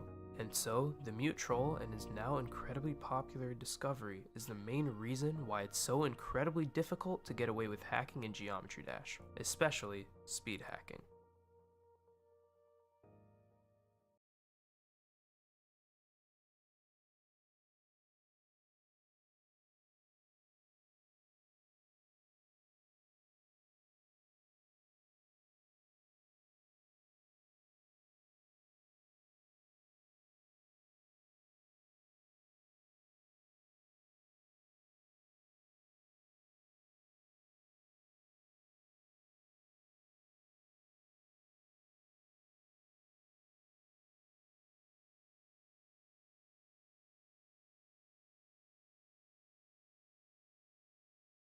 Spread the word, new drinks at Wah Wah Wah Wah Wah Wah Wah Wah Wah Wah. Snickerdoodle and peppermint cookies and cream. No hell forges means no hard mode forges, which will then lock everyone out of crafting any hard mode item. This is Yardis, and let's sit on that. You might have heard of Terra Life by now. It's a server hosted by Thorben for Terraria creators to play together. We're gonna be sabotaging all 29 of them. I've built up a decent reputation amongst these guys by being a good boy in their collabs, notably the legendary mode pass the world. However, today it all goes down the drain and the real Yardis is revealed. Deep down, I'm a massive troll, and I haven't pranked anyone in a minute, so I have two massive pranks planned, both of which blew up way harder than I could have ever imagined. From accidentally thwarting other people's devious plans and getting the innocent blame for my actions. For our entertainment, I sacrificed my relationship with everyone on the server, so please subscribe to save my content creating days, as I may be assassinated soon. Anyway, first we must gear up, because you can't troll if you have nothing to troll with. Wait a minute. We need to get a monopoly on like the rare things on the server. Cactus maybe? Oh, no, that'd be gross. What's this bench guy doing? He's just mining nothing. Is he lagging? My tree just disappeared. I hate how you can't break the block under the cactus anymore. What the? You gave me your cactus? Oh my god, we have an alliance now. This desert's probably not big enough for the both of us to make armor, so you can have it. There's a lot of cactus here though. Yeah, there are a ton. I'll give you all the leftovers. God, you're so cute. Wait, I might have enough for you. What? Let's go. Let's go down to this little cave that we saw earlier. Find Solstice here. Oh, mining speed is screwed. We're not playing Calamity. No. Oh, it's Wexel. Hey, Wexel. Test. Can you hear me? I can hear you. Hey, all right, sweet.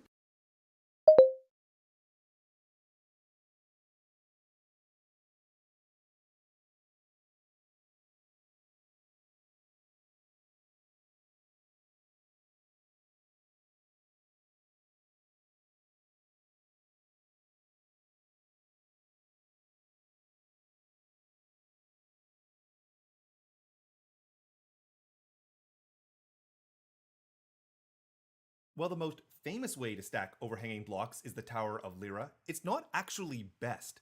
These are spinal stacks, and they overhang more than the Tower of Lyra does, and are actually the optimal pattern, at least up to 19 blocks when the pattern starts getting more regular, as demonstrated in the 2007 paper Overhang by Patterson and Zwick. Asymptotically, both the Tower of Lyra and spinal stacks actually grow the same proportional to the logarithm of the number of blocks, so can we do better than that? For very large numbers of blocks, structures called parabolic stacks, they grow like n to the power of 1/3, beating out the logarithm, and this rate has been proven to be asymptotically optimal. Who knew playing with blocks could be so much fun? Well, the most famous way to stack You can solve a maze with your eyes closed. If you just put one hand along one wall, you will eventually reach the end of most common mazes. After a simple wall-following mouse took home gold in the first finals, The goal of the maze was moved away from the edges and freestanding walls were added. Your next instinct might be to run through the maze, taking note of every fork in the road. Whenever you reach a dead end or a loop, you can go back to the last intersection and try a different path. If your last left turn got you nowhere, you'd come back to that intersection and go right instead. You can think of this strategy as the one a headstrong mouse might use, running as deep into the maze as it can and turning back only when it can't go any further. This search strategy, known as depth-first search, will eventually get the mouse to the goal. The problem is, it might not be the shortest route. The sibling to this search algorithm, breadth-first search, would find the shortest path. With this strategy, the mouse runs down one branch of an intersection until it reaches the next one, and then it goes back to check the path it skipped before moving on to the next layer of intersections. So the mouse checks every option it reaches, but all that backtracking means that it's rerunning paths dozens of times. At this point, even searching the whole maze often takes less time. So why not just do that? A meticulous mouse could search all 256 cells of the maze, testing every turn and corner to ensure it has definitely found the shortest path. But searching so thoroughly isn't necessary either. Instead, the most popular micromouse strategy is different from all of these techniques. It's a search algorithm known as flood fill. This mouse's plan is to make optimistic journeys through the maze. They simply draw the shortest path to the goal and go. When their optimistic plan inevitably hits a wall that wasn't on their map, they simply mark it down and update their new shortest path to the goal. Under the hood of the algorithm, what the micromouse is marking on their map is the distance from every square in the maze to the goal. To travel optimistically, the mouse follows the trail of decreasing numbers down to 0. Whenever they hit a wall, they update the numbers on their map to reflect the new shortest distance to the goal. This strategy of following the numerical path of least resistance gives the flood fill algorithm its name. The process resembles flooding the maze with water and updating values based on the flow. While this algorithm isn't guaranteed to find the best path on first pass, it takes advantage of the fact that micromice need to return to the start to begin their next run. So if the mouse treats its return as a new journey, it can use the return trip to search the maze as well. Between these two attempts, both optimized to find the shortest path from start to finish, it's extremely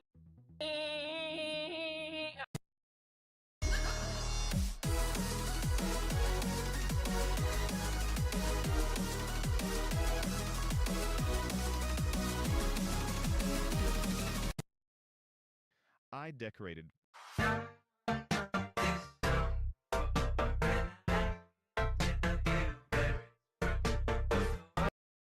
So that's the sea, meaning we must be by the ocean. Definitely. And I think the sun's in the northern hemisphere. It's gotta be Australia. What's up, everybody? My name is Zach. I'm the co.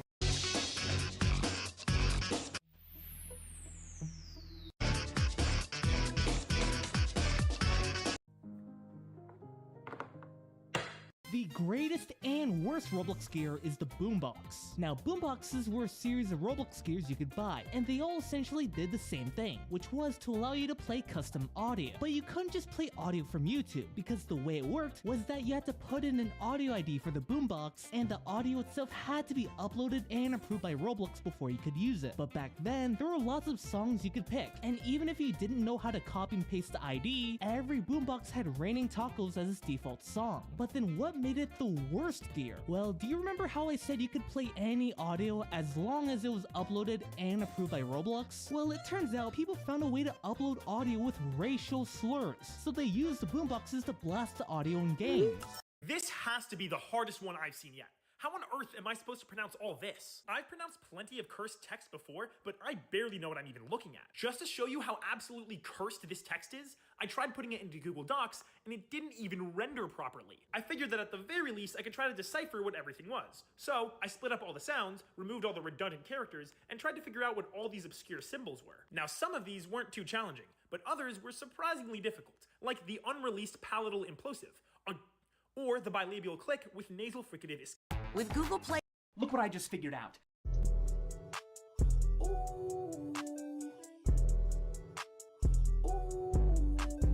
This video is a bad idea because I'm about to burn bridges with a company that wants to pay me to talk about their ore finding app. But their app is dog shit and they aren't offering me nearly enough money for me to sell out and say that it isn't. So here we go. This app that I won't name so they don't get free promo reached out to me about promoting their app and trash talking their competitor. But I won't do that because both apps are garbage. This app helps you find ore, structures, and biomes, and this sounds fine, it's basically chunk-based, but once you download the app, you'll quickly find that this app is dookie. First, you get bombarded with ads anytime you want to find an ore. Then, you'll notice that most ores, structures, and biomes are locked behind a paywall. You have to pay $7, not a month, a week to find these things. That's $260 a year, and the app doesn't even have every structure and biome in the game. And they're one of those scummy apps that tries to get you to sign up for the free trial and then forget to cancel so you give them money infinitely. And the worst part is there are completely free websites that do everything this app can do and more.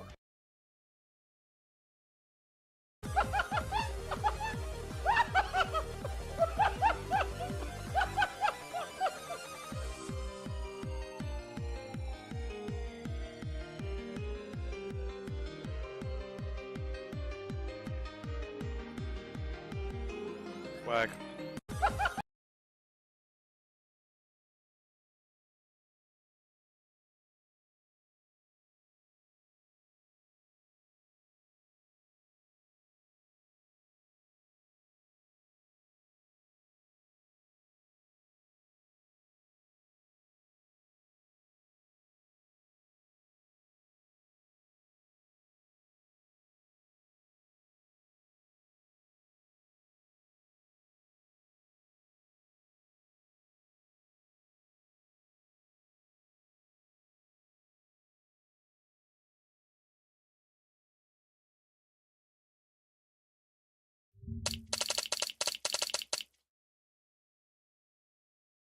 I bet after Bloodbath's release, people will suddenly go on a massive debate on whether Riot said swag or quack during his completion.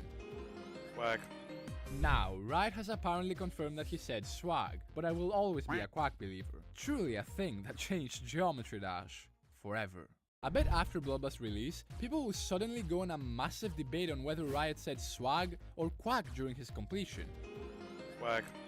Now, Riot has apparently confirmed. This guy just defeated Magnus Carlsen and tricked everyone after making 3 brilliant moves. Because when streamer Levy Roz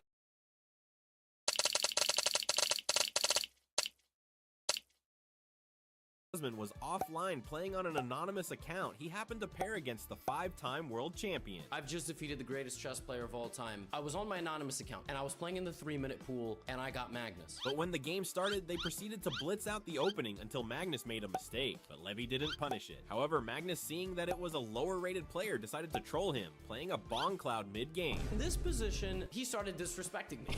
So Levy lined up his queen and rook, trying to attack, but then Magnus did something absolutely crazy. So I played queen e2, but what came next was unbelievably surprising. In this position, Magnus played king to g6. He decided to take his king for a walk, but then Levy tried something shocking. He played g4, a brilliant move sacrificing a bishop. The fascinating thing about g4 is that it's a brilliant move. It's actually the top computer move in the position. I didn't realize my bishop could be taken. I accidentally played a brilliant move. I literally forgot he can play this. Despite the blunder, he tried to open up Magnus's king, but then Magnus made his 4th king move in a row. However, Levy made his 2nd brilliant move, sacrificing a knight while trying to block Magnus's queen from joining the defense. And now this move, I actually did. This was not a blunder of a piece. Here I saw this was hanging. 2 brilliant moves, all right? I'm playing the game of my life here. I don't know what the heck is going on. I don't know what's possessing me at this 2 a.m. game on my iPhone. But then Levy sacked another piece and used it to try and checkmate Magnus. And when Levy brought his rook into the attack and Magnus blocked with his bishop, Levy found his 3rd brilliant move, sacrificing the rook. And a few moves later, Magnus resigned as he could not stop checkmate. However,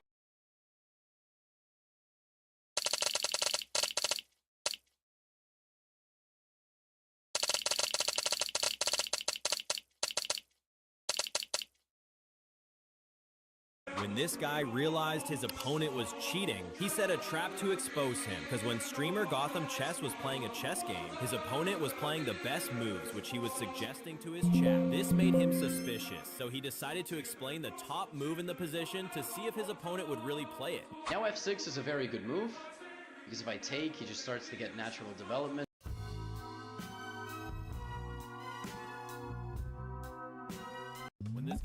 across a stream sniper, he decided to embarrass him spectacularly because when streamer Levy Rosman was streaming Bullet Chess, he came across a suspicious username. Liam Clary. Oh, this dude is also sniping me. This dude is also in the chat. He recognized that his opponent had the same username as one of his chatters, so he knew he was stream sniping. It's crazy. The chat is literally just full of children who are watching the stream and trying to beat me. This is hilarious. I recognize his username. Since he knew that his opponent was watching him, Levy decided to troll him. This is the problem when there's no summer vacation. Hello, Liam. Remember, this is you. This is you. Nobody talk. You Weevil Underwood mother. But when the game started, Levy decided to sacrifice his queen, trading it for a piece and 2 rooks. I'm gonna sack my queen because I just don't feel like playing a normal game this game. And with his 2 rooks, he kept harassing his opponent's weak king, but eventually his opponent blundered, allowing Levy to pin his bishop to his queen. But after resigning, this guy thought his viewer was cheating. Oh my god, I hung the It was at this point that I realized I am beating Magnus Carlsen. So naturally, I started panicking because that's what happens when you play against really good players. Now here, I played Rook F4 check, hitting his king. If he goes here, I go here. He obviously cannot take. And I was like, yes, yes, yes. Oh my god, I'm winning. So Rook B4, Magnus goes Bishop D5, defending his A2 pawn. After he plays H3, I play a move which in astounding fashion completely gives away my advantage. I play Rook E2, and now Magnus defends by going check, check, defended by the bishop, and winning my A7 pawn. So what did I start doing? I started just shuffling pieces back and forth because I didn't really know what to do. Then my brain reactivated. A few moves down the line, around here, I realized that I can actually still play for a win if I somehow push these pawns into his king with my 2 rooks monitoring on this side of the board. And actually immediately as I did that, Magnus blundered. It is bullet, but it is a blunder.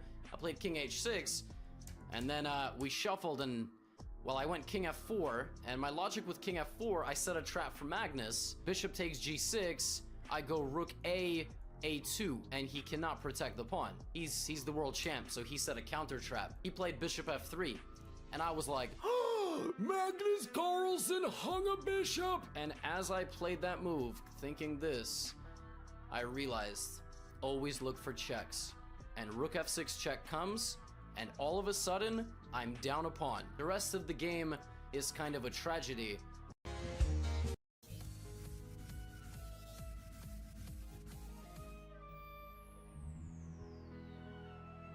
You all are liars. Now I mainly post my videos on YouTube, and because of that, I have access to YouTube's analytics about you guys. And according to YouTube, the main demographic of people who watch me are between 25 to 44 years old. I'm sorry, what adult is watching a random guy yap about a Lego game? Now, most likely, these are just kids on their mom's iPad watching me. But just to really make sure I did something terrible, and check the YouTube comments. And I saw stuff like, I'm early 3 minutes. Can I get a pain? How did you manage to misspell the word by adding a letter? There's a Gunball horror game too.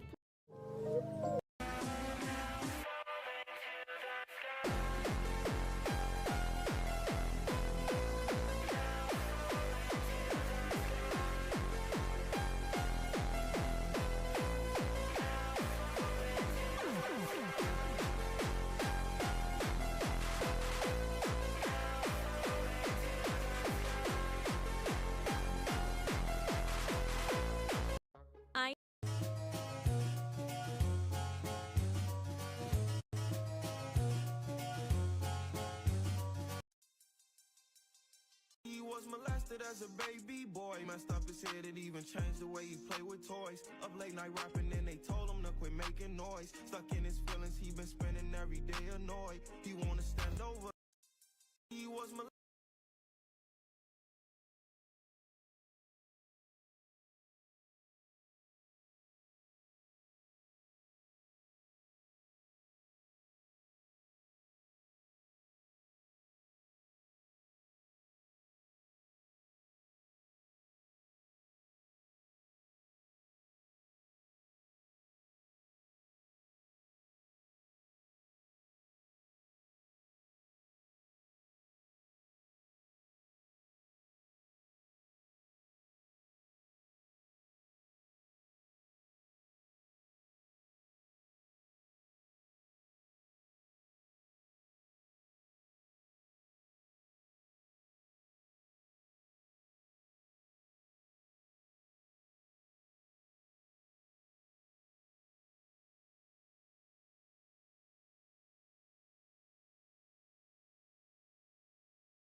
molested as a baby boy. Messed up his head, it even changed the way he played with. Try to riz me up, question mark? That's Rev, by the way. Okay. Why should 200 years ago there was a chess player so strong that he quit chess forever because nobody in the world could compete with him. His name was Paul Morphy, and this is a composition by him. White has a pawn and a rook against the 2 pawns of black and this black bishop. But there's a problem. White cannot simply take this pawn with the rook, because otherwise the black bishop is going to capture it back. And after we take the bishop, this game is actually going to be won by black, who is going to run with the black pawn to the other side of the board and get a new queen. If white simply waits with this rook and goes for example here, hoping that the bishop leaves, black is actually going to push this pawn, and now there is not going to be any way to make any progress in the position. And if the white rook moves anywhere else, white is simply going to take this last pawn. And after the white rook comes back to check the black king, now the bishop is going to be able to cover it, like this. So white needs to realize that his best asset is not this powerful rook, but instead this little innocent pawn. In fact, the only winning move for white is the brilliant rook to a6. And now, if the bishop simply moves away, the pawn is going to be captured by the rook, and this is going to be a beautiful checkmate. And some of you might think, well, Pietro, this doesn't make sense. The rook can simply be captured by this black pawn. But if black does that, well, now this white pawn is going to get free access to the b7 square, and with the help of his royal king, that is going to be checkmate. 200 years.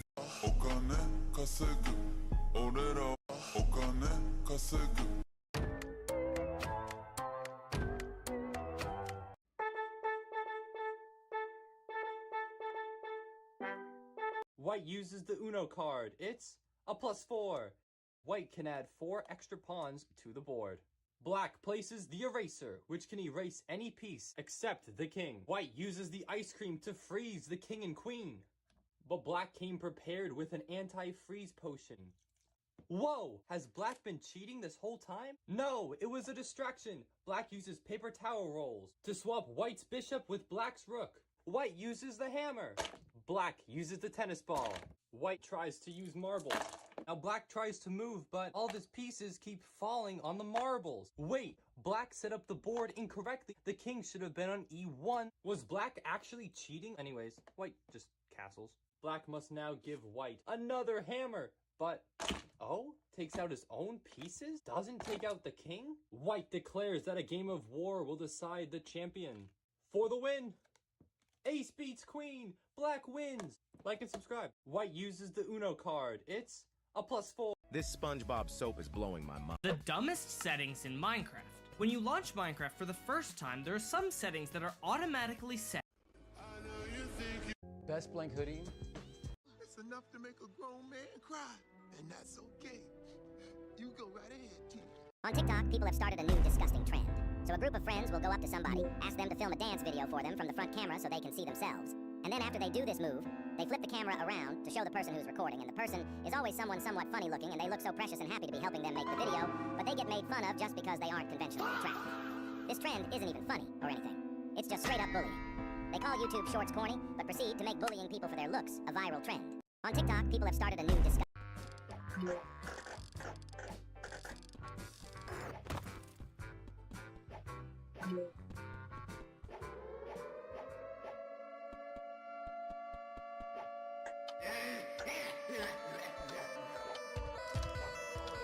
AI has gone too far. You see, recently, Chess.com announced a new feature called Coach, and that's me. I'm one of the coaches. And apparently the coach even has my voice. Hi, I'm Levy. I'm just a chill guy who can improve your chess game. So let's play a game. AI Gotham or real Gotham. You always gotta look for the check.